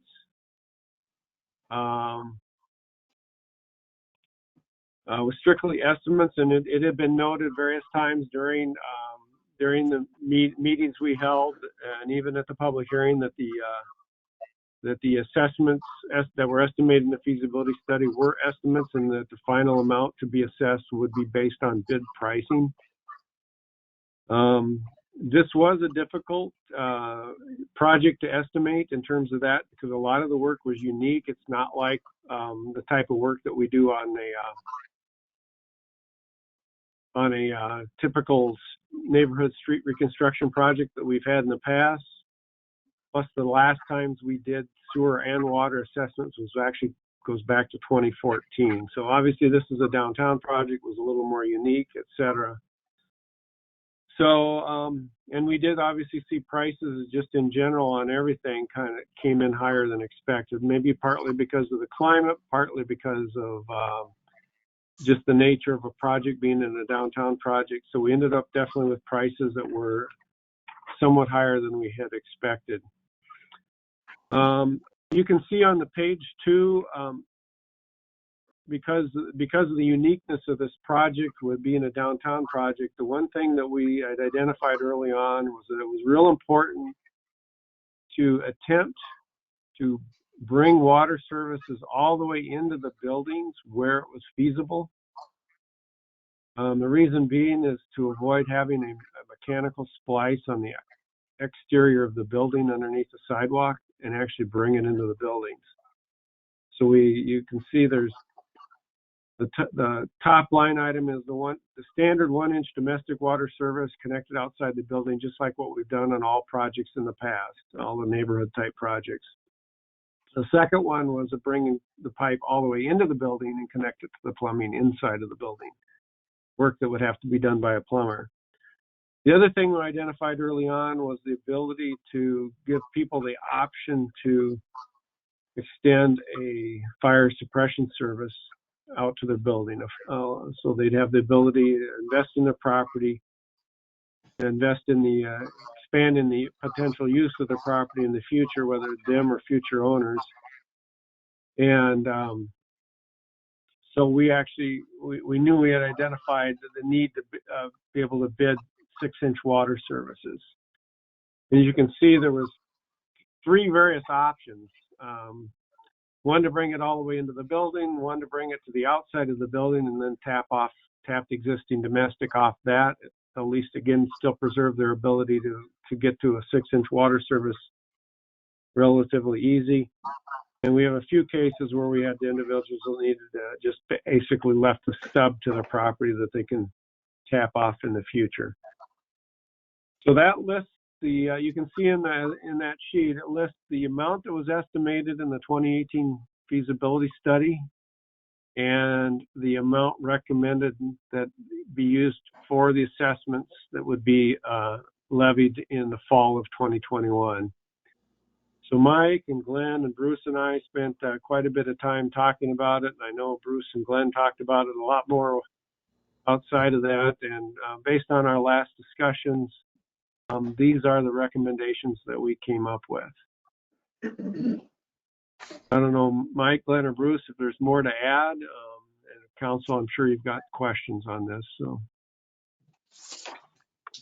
and I should point out, I guess the main reason we want to address this now is we need to broadcast this pricing out to folks now that we know what it is, so that they need to make some changes, or maybe they will need to change their mind or whatever. They understand what the pricing will be when this does get assessed in the fall. Hey, Chris, this is Chuck. If we just do the service like number 1, and in the future they have to, the sidewalk would have to maybe be broken up or something to fix something, whose cost is that? That would be the property owners. Okay. Chuck, if I can add, this is Mike, that one of the challenge in this process is that because the roadway will now be constructed with concrete, all the way up to the edge of a building on either side of Main Street, that if somebody chooses, and I'll have hopefully Ken weigh in here a little bit as to what he encounters as he works with people to take a look at development or expansion or use of buildings, what the requirements are that come into play to deal with fire suppression service. That if for now somebody just simply, based on looking at the cost here, only replaces their water line with a 1-inch service, based on the fact that that's what they've had, and they don't want to look at paying to have a 6-inch brought to the edge of the building that could be downsized to the 1-inch going inside their building, that if they don't have the foresight to do that and agree to take on the assessment for that change now and spreading the cost and the repayment over 15 years, if they go to do it at a later date, they will have to go all the way back out to the main underneath the middle of the street to have a 6-inch water service brought to the building. The estimated cost, Chris, I think you indicated to me when we've talked about this issue, could range in the price of $15,000 to $20,000, which may be a pretty severe impediment to undertaking the requirements necessary to have sufficient fire flow capability if they want to do something in the second floor of the building, or if they, in the use, they have to install a sprinkler system. If they only have a 1-inch service line, they aren't going to have sufficient firefighting capability to accommodate that. Ken, I'm kind of out of my league. You want to talk about what you typically encounter with different business scenarios where that issue has come up in the downtown? Yeah, I'd say where we've run into it was with second floor apartment buildings above certain uses. We have some apartment buildings above second floor in downtown that are not finished for apartments at this point. So when you have the separation of mercantile type use, an assembly type use, whether that be a bar, restaurant, or in the case of the depot is an assembly type use, you're going to need that fire suppression between the two different uses. So that's typically where we've run into that. Movie, or not the movie theater, the theater building downtown is another one, just due to the assembly and the number of people in that building that required fire suppression should they want to add more capacity for that building. So, you know, not every building is going to run into the need for that, but you're really handicapping yourself on the ability to pretty much put any use in there if you don't have the fire suppression option. So Ken, if the building owner wants to sell it, there's nothing in the law right now that requires them to have that Not for a 6-inch. building, no, there's no requirement that they have it. That's our difficult part, is trying to educate everybody that you might not need it today. You might, as a building owner, not ever plan to do anything that would require that, but certainly the value is there to future users and future options for your building if you do have it. So that's a tough decision for a business owner or a building owner to make. I understand that, but we just want to make them aware of what the issue, like Mike said, you know, upwards of $20,000 if they have to go back in the road and connect to the main, which would be a big headache aside from the cost, you know, probably shutting down the highway for a period of time. And we would rather avoid that if we can. I'm just concerned that, you know, people somehow get numbers stuck in their head and they sell the, you know, the estimate. And I understand it's just an estimate, but, you know, people are like, well, you told me back then it was only going to cost me this. And, you know, I just want to make sure that if we're going to go forward on this, we definitely educate the building owners and because you're going to get some definitely some different responses.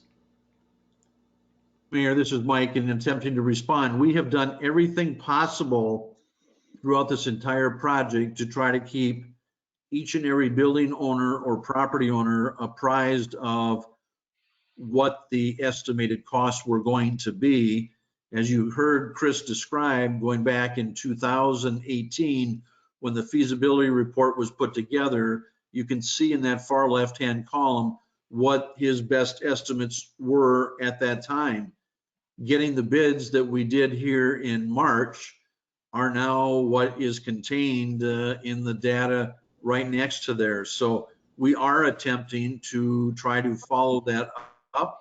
And I guess I think we have done everything in our powers to estimate our best guesstimates at the time that we've taken it through the entire process over the last several years.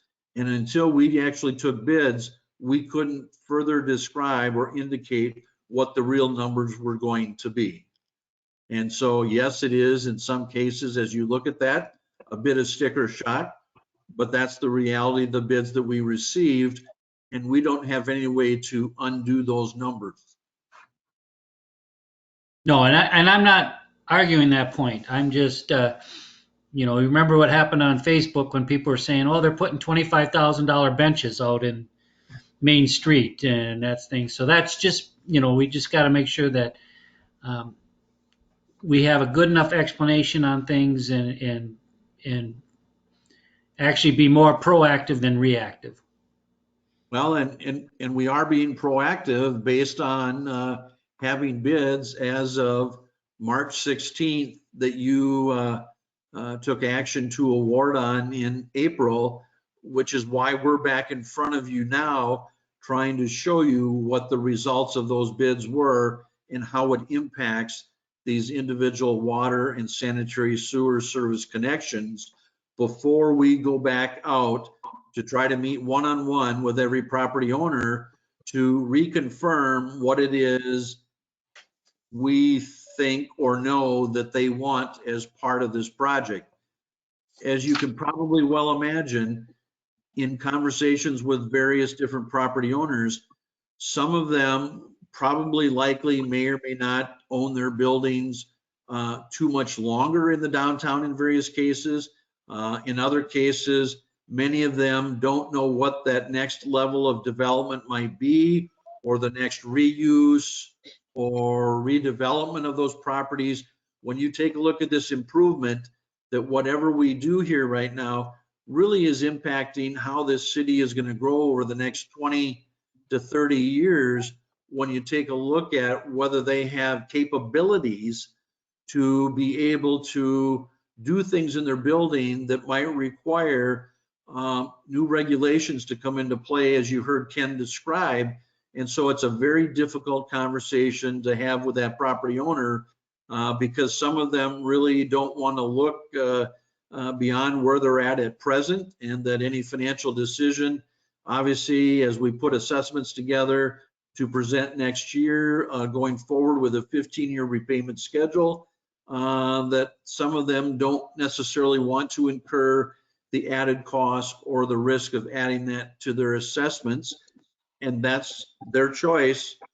But the difficulty, as you can see, if they don't do something now or prepare to do something now, it might come back to haunt them at a later date. This is Bruce. Ken, Mike, or Chris, could you give me an idea of magnitude or how many property owners are not taking or upgrading, or what's the split of people that have or domestic, the 1 inch versus 6, and Yep. how many are not opting to increase? I can comment on that in just a sec. We have estimated numbers based on, oh boy, I don't have good enough eyes. We have about 49 1-inch domestic services. We have about 28 1-inch domestic services that are going to go into the basements. We have about 14 people that expressed interest to have the 6-inch fire services brought into their building. We have about 6 that want their 6-inch fire suppression service brought up to the building, but connected to the existing 1-inch water. And then I think we have 4 6-inch stubs. It gives you a handle on the numbers. I expect that might change when, you know, if somebody looks at the price to bring it into the building. I guess my comment to them, and this will be the information we'll provide. If somebody needs fire suppression now or in the immediate future, it is going to be well worth their time and effort to pay just under $12,000 to bring that into their building. If somebody just wants to invest in their property, protect the use of that property in the future, and connect to something in the future, the next item down, which is bringing the 6-inch service up to the building and connecting it to the 1-inch water, is probably the nice alternative. Because, you know, if it could be such that somebody's looking at, well, the property or the lot might redevelop, and that would be the time to tap into it. Of course, it would require some sidewalk removal, but it's not like the end of the world. Like going out into the road to tap into the main is going to be almost either not cost prohibitive, if even allowed by MnDOT. What I understood you to say, Chris, is about 25% of the property owners are opting to upgrade service in some way to a 6-inch. And I mean, by far a majority are not seeing a value in doing it then. Well, keep in mind, there is a fair number, I don't know the number, but there's a large number in the east end of the project that are just residential properties. So we wouldn't expect them to do anything other than a 1-inch. So of those, yes, there's still a large number of folks in the downtown core that we've sent out questionnaires, we've talked to folks, you know, we've attempted to reach everybody. We've even sent out a last mailing that said this is what's in the plan. We had a few other property owners that did come out and say, yeah, I'd like to get a 6-inch service. And again, we will be reaching out to more again. Whether the numbers change, I expect they'll adjust a little. But yeah, the majority probably have chosen to stay with the 1-inch water service. I think I heard the number said, if you don't do it now, it might be like $20,000 to do it later. Did I hear that correctly? Yeah, it's probably even upwards of that. I actually looked at something here recently in another community, and it was the cost to restore the highway was just out of this world. I was trying to understand in my own mind if there's a community benefit in the sense of an economic development that we should try to subsidize and reduce the pricing.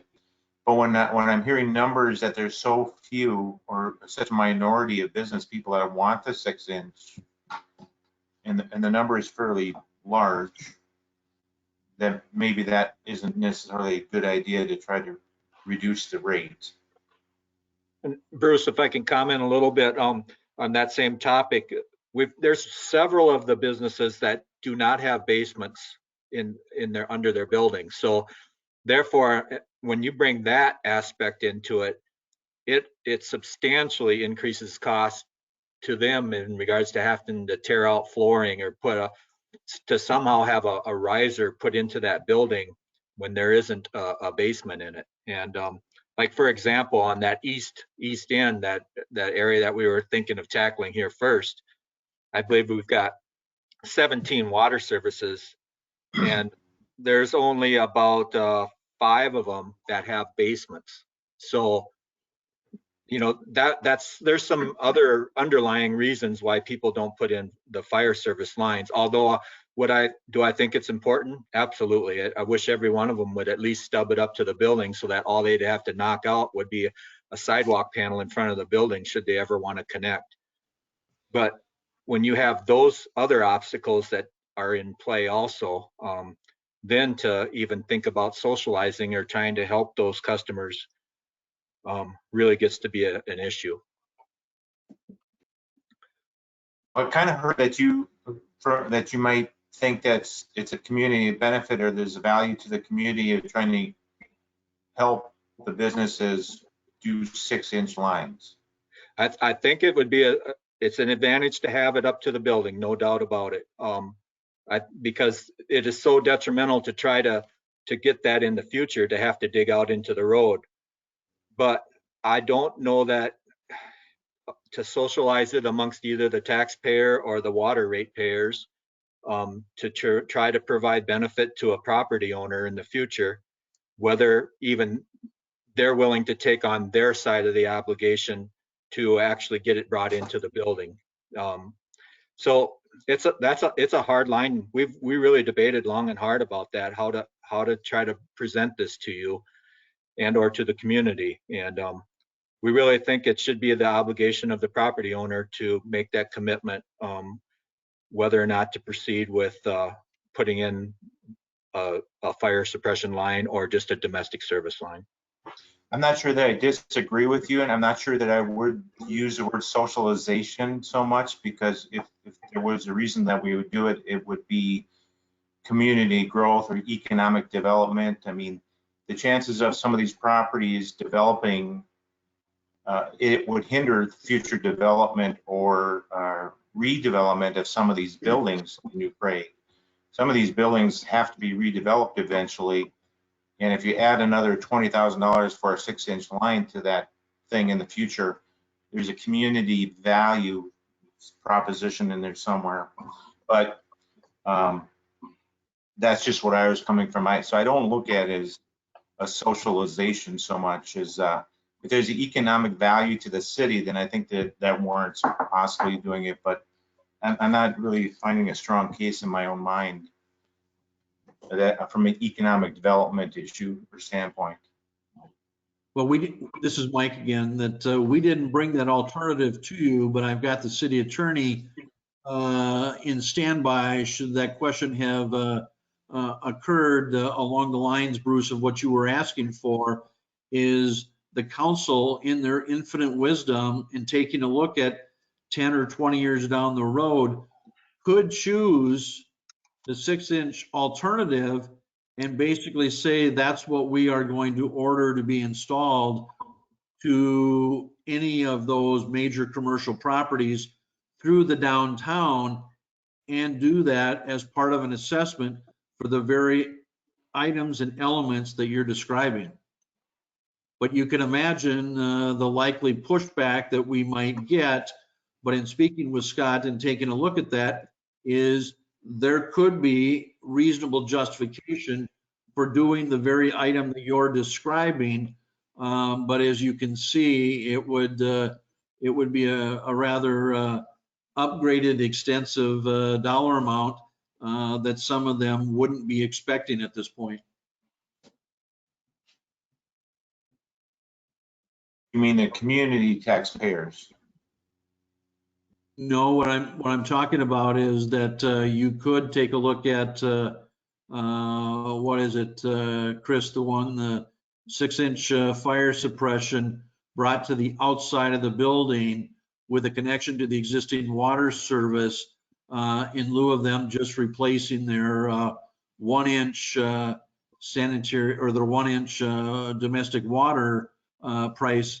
That you could choose to have that done to potentially all of those commercial buildings and properties for the very reason that's being described here, that it has an impact when you look at 10, 20, 30 years down the road versus trying to get to that water main out in the middle of the roadway.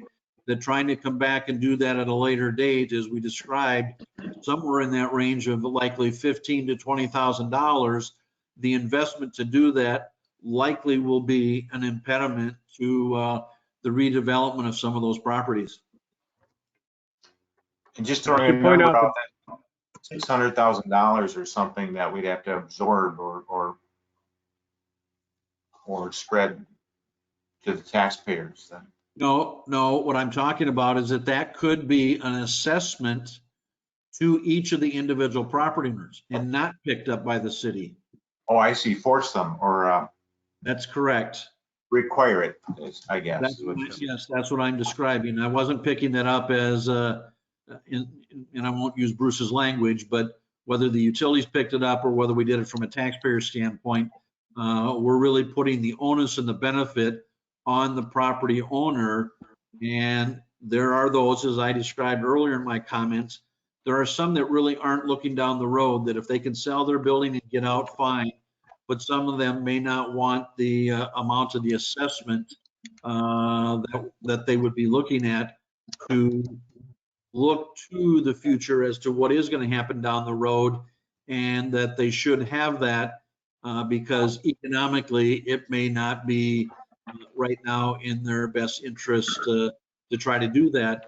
But we don't get a second chance at this, that when we put everything underneath concrete, we've pretty much set ourselves up for what likely is capable of happening, and it may not accommodate some of the things that are going to outlive or occur beyond any of our days here that are involved with the city or in the leadership from the council's perspective.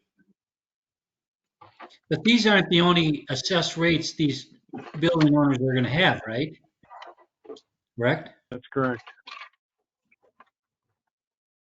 Yeah, that's So- correct. There's the sanitary sewer assessments, you can see where that is at the bottom.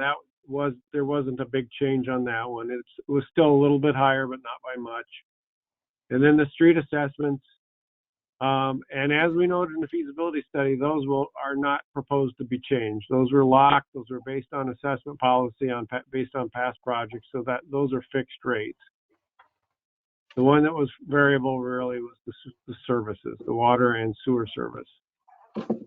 Okay.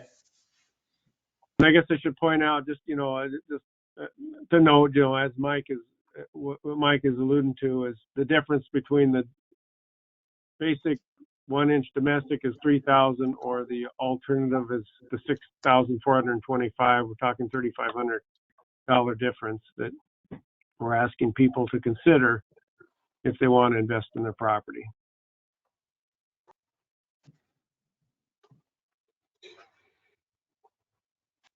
Okay, any other questions or comments? Yeah, I do. Ricker. Man, I'm gonna vote yes, but with regret. That's a $12,000 extra bill somebody's gonna get, and I hate that.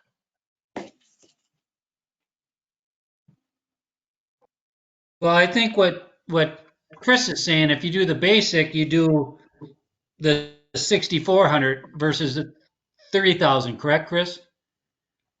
Yeah, in fact, I would almost look at it this way. Your baseline of what they got today is the $3,000 domestic service. Right. Anything above that is an investment in your property. All of those are an investment in the property. The $12,000 is somebody that needs a fire suppression service now. They're going to bring it into the building. They're going to plumb it and tie it into their domestic inside. They're ready to go they're going to invest a whole bunch more money to actually put in the fire suppression system on the inside of their building. So yeah, those are investments in the property. Rick, this is Mike. Those aren't being forced on anybody. The choices on those alternatives are up to each property owner to take a look at making. Correct. I realize that, and they really should do it. I'm just saying but if you get a $12,000 bill added on to something you're already doing, that's just change order type of thing. But still they're still pretty big. But like I say, I'm gonna vote yes, but I do regret this coming up like this. Well, I'm looking at it more at the 3,000 versus 6,400. Yeah. So it's not a $12,000 bill. It's additional $3,500 if I understand Chris's opinion. So if you think $3,500 in investment in your future, being able to have a better purpose of selling that, that has to be the business owner's decision. that increase in cost, when we do our special assessments, is able to be spread over 15 years. And where I'm thinking our interest rates are going to come in is probably going to be somewhere in that 3% range, somewhere in that neighborhood. And so, you know, you wouldn't be able to go to the bank and finance that improvement now any cheaper than what we're going to be able to do it for. Well, if they can finance it through us like that, is this going to be an additional bill to the other assessments we already got handed to them? What you have is you have the roadway assessment, you have the water service, and the sanitary sewer service are the three components that will make up their special assessment bill. And the sanitary service went up $300. Correct. And if you do the 6-inch steel, you'd be, you know, 6,500. And then I don't know what the street assessment part is. Isn't that like 8,500. 12,000 or something? It varies based on the front footage of the property is how that's changing. And Chris, I don't know if you have the or just an average. Yeah, I'm looking them up right now. Oh, no, I guess I'm not. Oh, there we go. Well, why you put that Again, up Go ahead. For the downtown properties, they do vary quite a bit because those were actually set up by front footage because we got a lot of narrow properties. To give you a frame of reference, at least for the residential properties on the east end,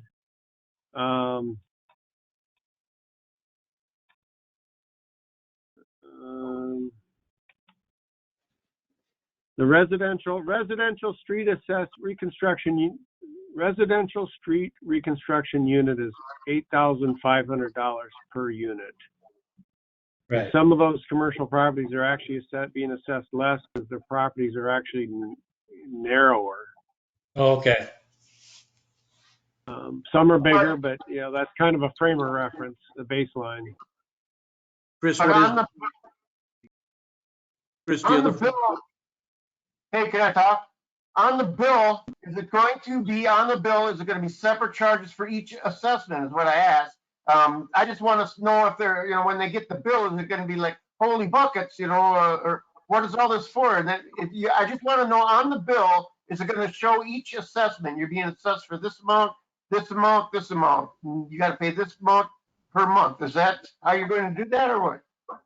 Yes. So the way the assessment will be sent out is they're individual. So each unit, each item is a separate line item in the assessment. So they'll see street assessment, sanitary sewer assessment, water service assessment.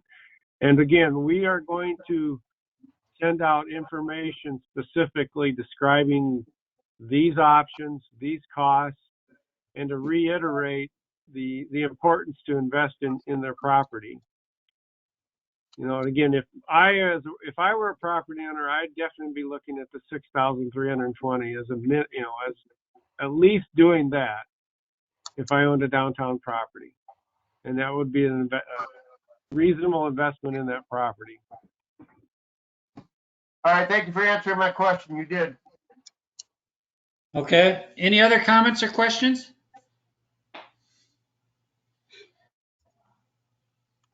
Okay, if not, I guess I'll look for a motion to approve the proposed assessment rates. Rick here, so moved. Okay, I will second that. So I have a motion by Rick Seiler, second by Chuck Nicolai, and we will take a vote. Councilmember Bass? Aye. Councilmember Seiler? Aye. Councilmember Wolf? Aye. Councilmember Ryan? Councilmember Ryan? Aye. Mayor Nicolai says aye. It passes 5-0. Thank you very much. Next on the agenda, Jim, you're going to kind of give us an update on what's going on with COVID. Well, you are all aware of the, can you hear me? Yes. Good. You're all aware of the order from last week on May 13th. Actually, 4 orders came out. Order 2054 dealt with, well, 53 actually extended the peacetime emergency to June 12th at this time. And then 54 just talked about unsafe working conditions and not being able to retaliate against employees that choose not to come back. And then 55 talked about at-risk populations.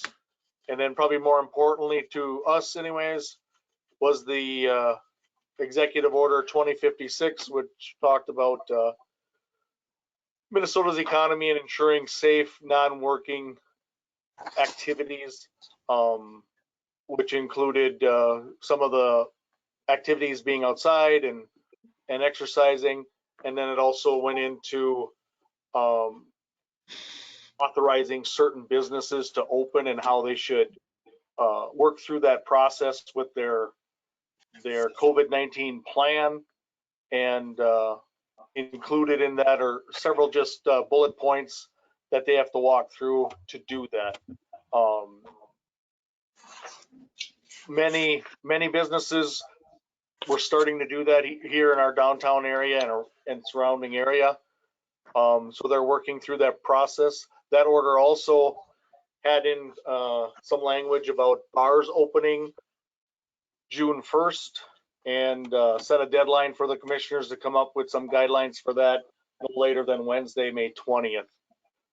So we're going to see that this week on some of those guidelines then. But things are starting to move.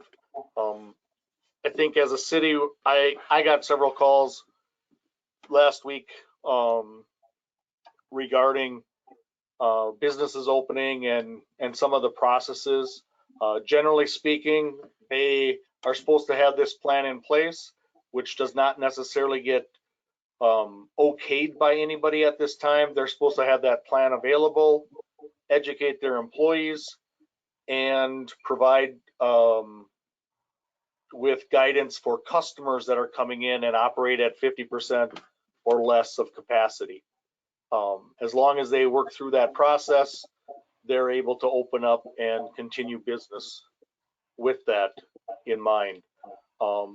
The idea of having that plan available is if they are asked by any state agency to provide that, that's when they would have to provide it. And that ask could be a complaint from an employee, from a customer, from anybody that has an interest or believes they're not operating correctly, that complaint could come from. So that's where the orders are at this time. Again, we've had a lot of public correspondence just in regards to that measure. Ken and I talked last week about more than likely Chad was going to probably get some phone calls about trying to develop, or some businesses may inquire, hey, what is my capacity so that I can maintain 50%?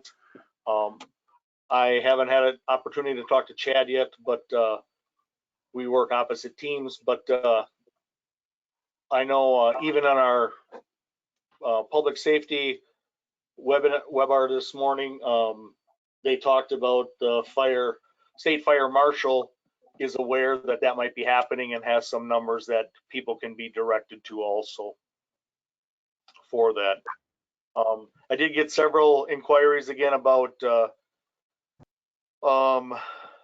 church services and what they could do. Some of those came right before the governor spoke, so that was kind of cleared up yet, and it is carrying on as business as usual, 10 or less. So that is there. Although the order 2056 did address like drive-in services or drive-in type settings that could be more than 10 as long as people remained in their vehicles and social distancing was adhered to. So some of that is starting to open up a little more for some more options.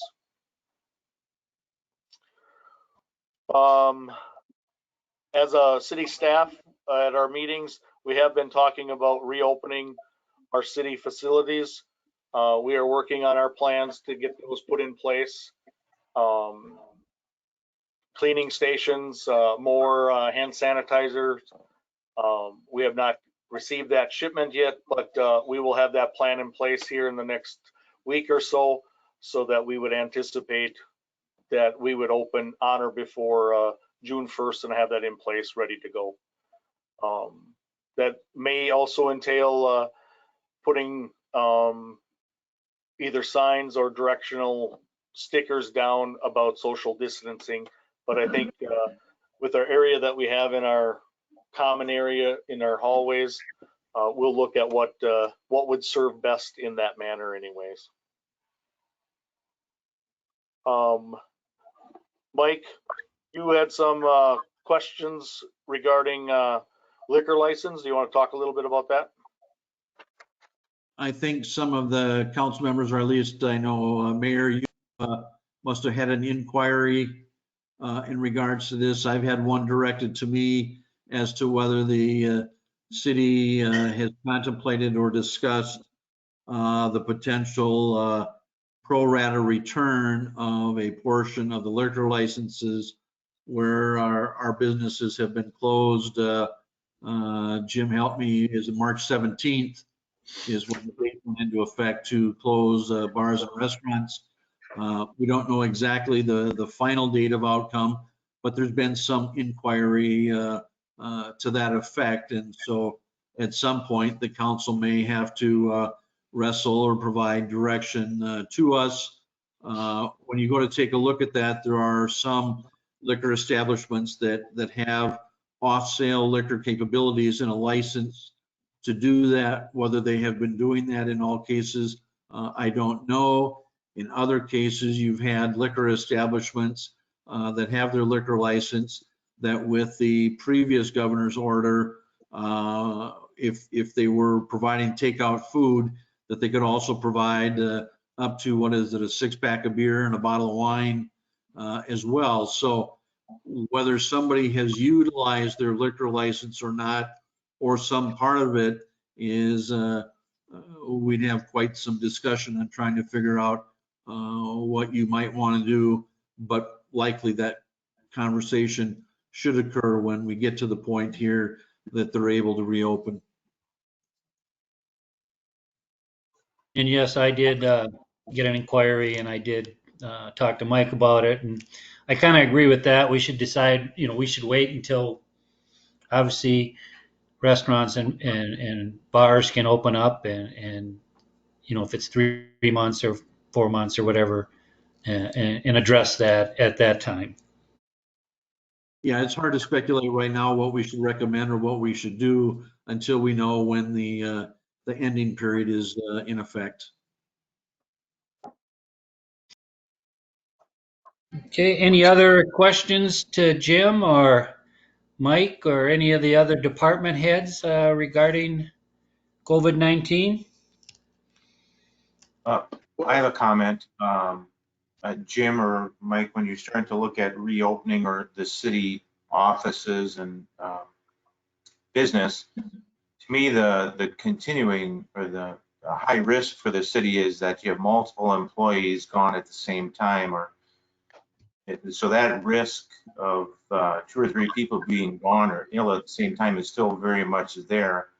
So I guess I'm wondering, are you still looking at maintaining the staffing scheduling or the maintaining some of these strategies that you've used in your staffing schedules and not having everybody at work at the same time? And how do we protect ourselves against some of these skilled people being gone at the same time? That seems to me the biggest risk for some of these utilities and services that the city is providing. Yeah, I think for the most part, we are maintaining some of our team concepts, with the exception of utilities and street department. They're working on some projects where they need more personnel. But when they bring those personnel together, they still have personal protection equipment that they wear with masks and things. That if they have to work in close proximity, they are masking up and keeping covered. But I know, like my department, I will be rolling my team concept another 8 weeks. The modeling projects Minnesota's spike to happen right around July 60th. I don't know that you can put any credence in that, because I don't know that we've hit any numbers that they've modeled before. But just keeping that in mind, that we probably have to be a little cautious about, number one, providing protection for our employees. And when we do have customer face-to-face interactions again, at that time we will have to be masked up. If you cannot social distance, then you're supposed to be masked up. Glenn has been working hard on getting some prices to put in some glass into our windows, just as an additional barrier. So we got prices on that, and we're working to put that in place. But overall, to your question, Bruce, for some departments, there is more of a commingling of some employees, but that is a project-based assignment that when it's necessary, that happens.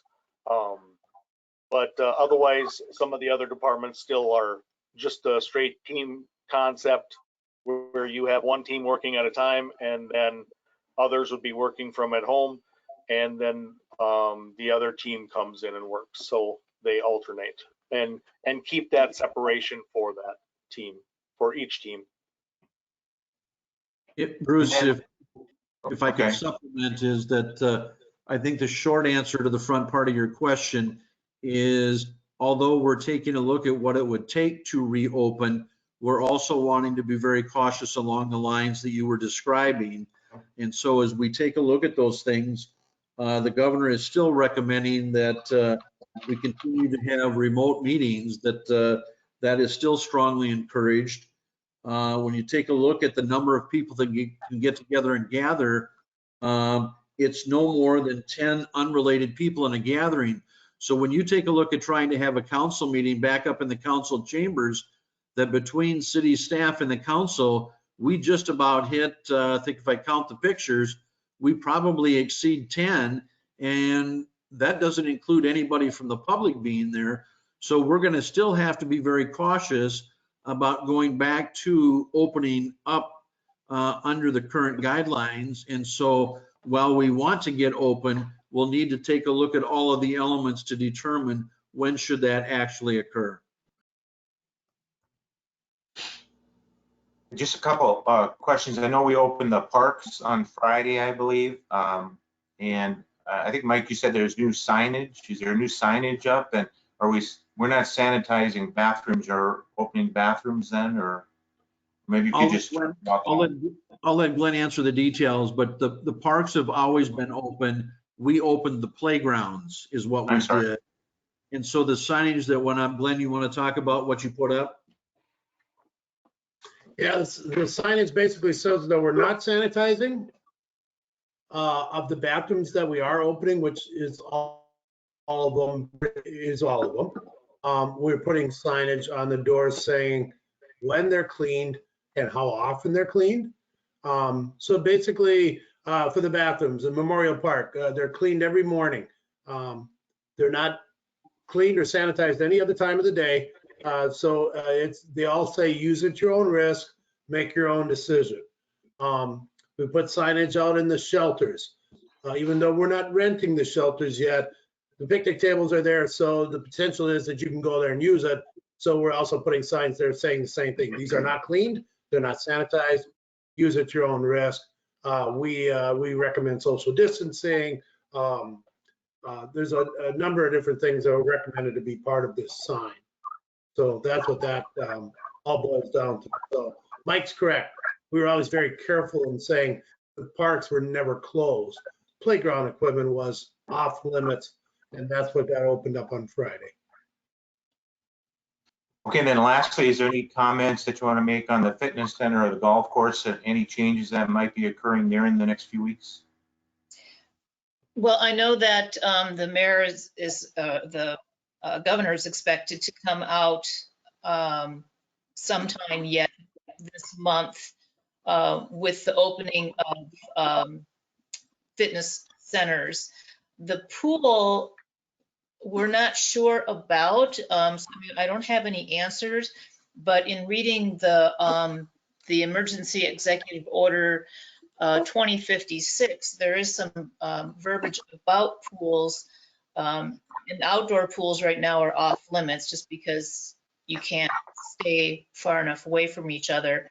I don't know about an indoor facility. I think if anything, a gym will probably open up, and there'll of course be some guidelines as to how you can control members from social distancing, wiping down their equipment before and after use, that sort of thing.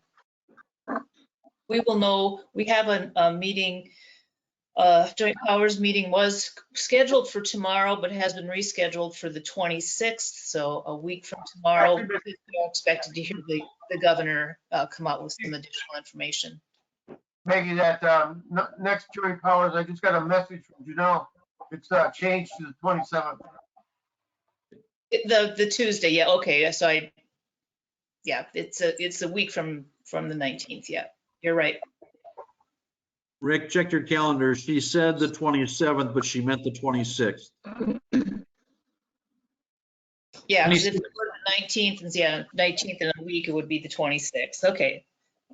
Yeah, but she's going to send out the invitation.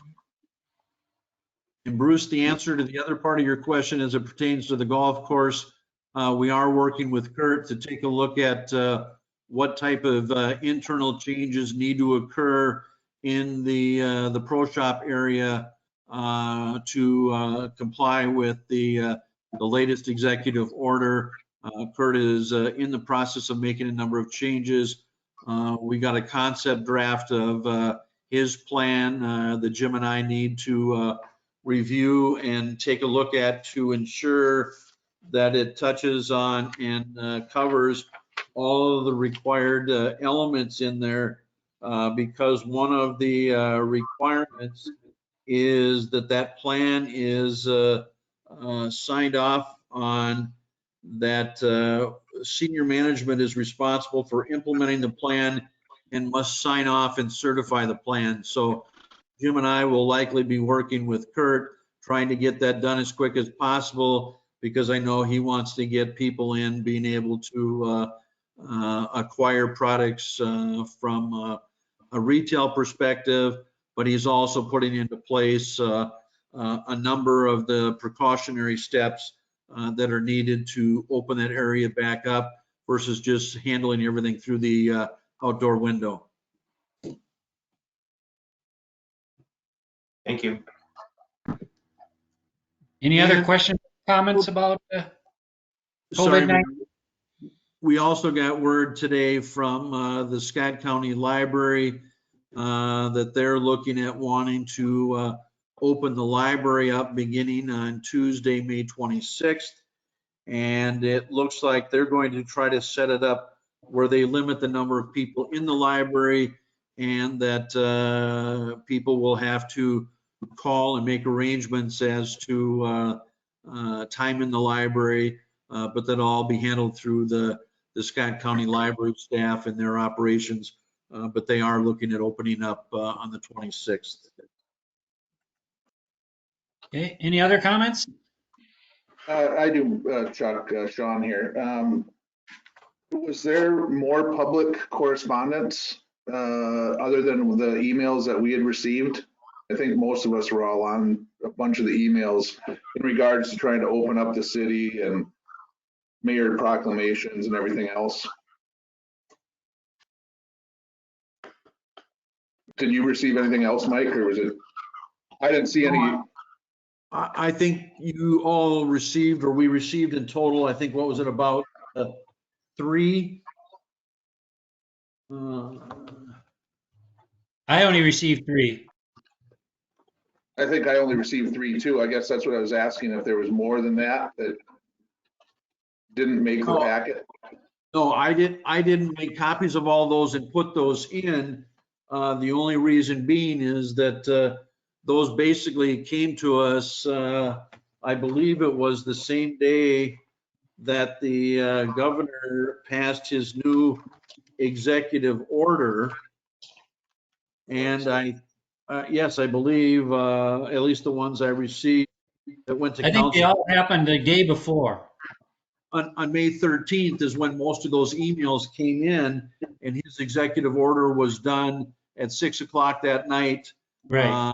And moving forward, and which is also why, Ken, if you got the memo and why I have Scott Riggs available, is a copy of the memo from Scott that talks about really what the council's authority would have been. Let's say the governor hadn't acted that day, and that we had these emails and we were here tonight. What I asked Scott to do is, what authority would the council have had to consider taking some type of action in light of the executive orders that have been in play, and whether there was an action that the council could take that simply encouraged the governor to take a certain action versus the city council taking an action that ran contrary to that and basically told the public, whether the businesses and that, go ahead and open, in public, go ahead and do what you want to. I asked Scott to be available to talk a little bit about what authority the council would have had the governor not acted last Wednesday. Scott, are you able to connect in and touch on the memo that we've got in the council's packet on this topic? Sure. Hello, everybody. How are you doing? Good, Scott. Nice seeing you again. Yeah, nice seeing you all too. Yeah, it's good. Been a while. Yeah, I honestly, what I tried to do with the memo is just provide you what, and it was more in response to some of the general things that have been occurring. There was also attached to my memo, I think, I don't know, Mike, if you provided that, but a statement from the League of Cities that was also discussing that. There was a section in the document that you could get to as well. But the bottom line is, with the way the legislature has been set up and what was created authority-wise for the governor in this situation, any of those orders that the governor issues has the force of law. Unless the courts deem it inappropriate, which they have not done in any of the cases. There have been some questions or potential lawsuits that have not gone very far, although there is one that was just filed again regarding churches. But the bottom line is the governor's authority is fairly broad, and any of those enactments by executive order during this pandemic time are the force of law and do carry a criminal penalty for violating. Now, going beyond that, there were a number of cities that were talking about providing resolutions, either objecting or requesting that the governor relax those orders, which I think are very sufficient and very credible for council to state what its perception or desires are. There were at least 2 cities, maybe 3 that I'm aware of that we have dealt with that, or my office has dealt with at least one of them, they really said they were going to not follow it, which I think is problematic. And you can see from today that the Attorney General has taken a fairly strong stand on those that are opposing what's in the government orders, with a couple of bars that we're talking about opening. So there have been over, I don't know, 7 dozen or so enforcement actions that have occurred statewide regarding these types of orders or violations to the governor's orders. So it's something to take seriously, and that's why I gave you the memo. Again, the idea of the memo is, and you can tell the public this very clearly, those orders have the force of law and they should be followed.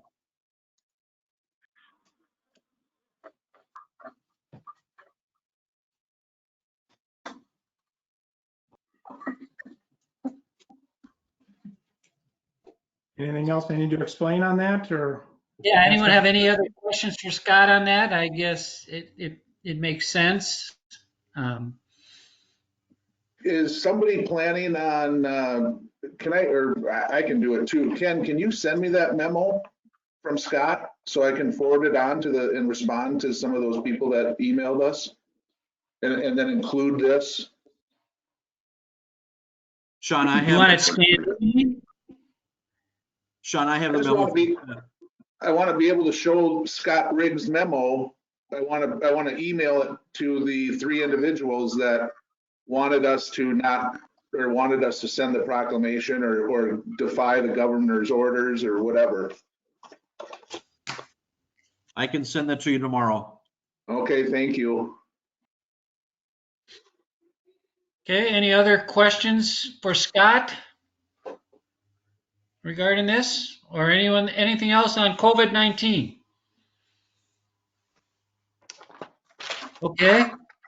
Well, thank you, Scott, for joining us. Again, it was a pleasure to see you. Good to Thanks, see you Scott. as well. Good to see you. So next on the agenda is the consent agenda. Does anyone have any questions or issues on any items in the consent agenda? Basically, there was just some minutes and claims for payment. This is Rick. I'll move the consent agenda. Okay, and this is Chuck. I'll second that. So I have a motion by Rick Seiler, second by Chuck Nicolai to approve the consent agenda. If there's no other questions, we'll vote. Councilmember Bass, Aye. Councilmember Seiler, Aye. Councilmember Wolf, Aye. Councilmember Ryan, Aye. Mayor Nicolai, aye. So the consent agenda passes 5-0. Now we're at the miscellaneous. Ken, do you have anything else? No, I don't. Sorry. Okay. Chris, anything? Glenn, anything else you want to add? I got nothing. Okay, Barb? Okay. Bruce Reimers? Oh, I think I'm good. Thanks. Okay. Jim? I do not have anything. Scott, do you have anything else to add? No, just nice to see everybody. Okay, thank you. Mike? No, I have nothing. Okay. Maggie? Nothing? Rick? Nada. Bruce? Nope, nothing. Sean? I do have something. You're killing me, Smalls. We're almost out of here. I know. I want to get out of here too. Trust me. We can make it quick, but I promise I'm going to bring it up. So I received a telephone call from a resident that wanted to voice their displeasure with us on the citywide pickup, moving it to one location as opposed to picking it up in front of their houses. I called Mike. I couldn't really recall why we had made some of those changes, and Mike filled me in on really a multitude of reasons. So I explained it to him, and he's an elderly gentleman, 80 years old, and with this COVID thing going on, he wants to know how we feel about everybody going to one location, people reaching into your car to grab it, the junk. You got to interact with them, and especially as an 80-year-old man, it's hard for him to get the stuff up there first off. And he was really worried about this 6-hour time window. In regards to usually how much junk. Usually we spread it out over 2 weekends, one on the LeSueur side and one on the Scott side. And he just wanted to voice his displeasure. I told him I'd bring it up so we could discuss it and see if there was any alternatives to it. If there's, maybe we could have, if we made it anybody over 65 that felt they couldn't get the trash there, they could put it out on their city street, and perhaps Lakers, we could work with them to pick it up. Maybe have another day available for something similar to that. I just wanted to just throw it out there for discussion. I told them I'd bring it up. I don't know if there's city staff that we could authorize maybe overtime, that city staff could perhaps go out to a narrow set of residents criteria, 65 plus, and assist them given the current circumstances. I don't know, I'll throw it out for comments. Sean, Well, I've been wondering if we're even going to have it. Huh? we will have it. There will be Lakers staff wearing masks. You're breaking up, Ken. I couldn't. Can you hear me at all? Okay. Yeah, now I can. You were cutting it out. Now I can. Lakers is offering a curbside pickup for 65 and older and disabled people. Just call City Hall. We will get you on the list, and the pickup will be done on the morning of Saturday, June 6th. Was it? Taken advantage of by people that are able to You're do breaking up now again. Sorry. I don't know why this isn't working. Hold on one second.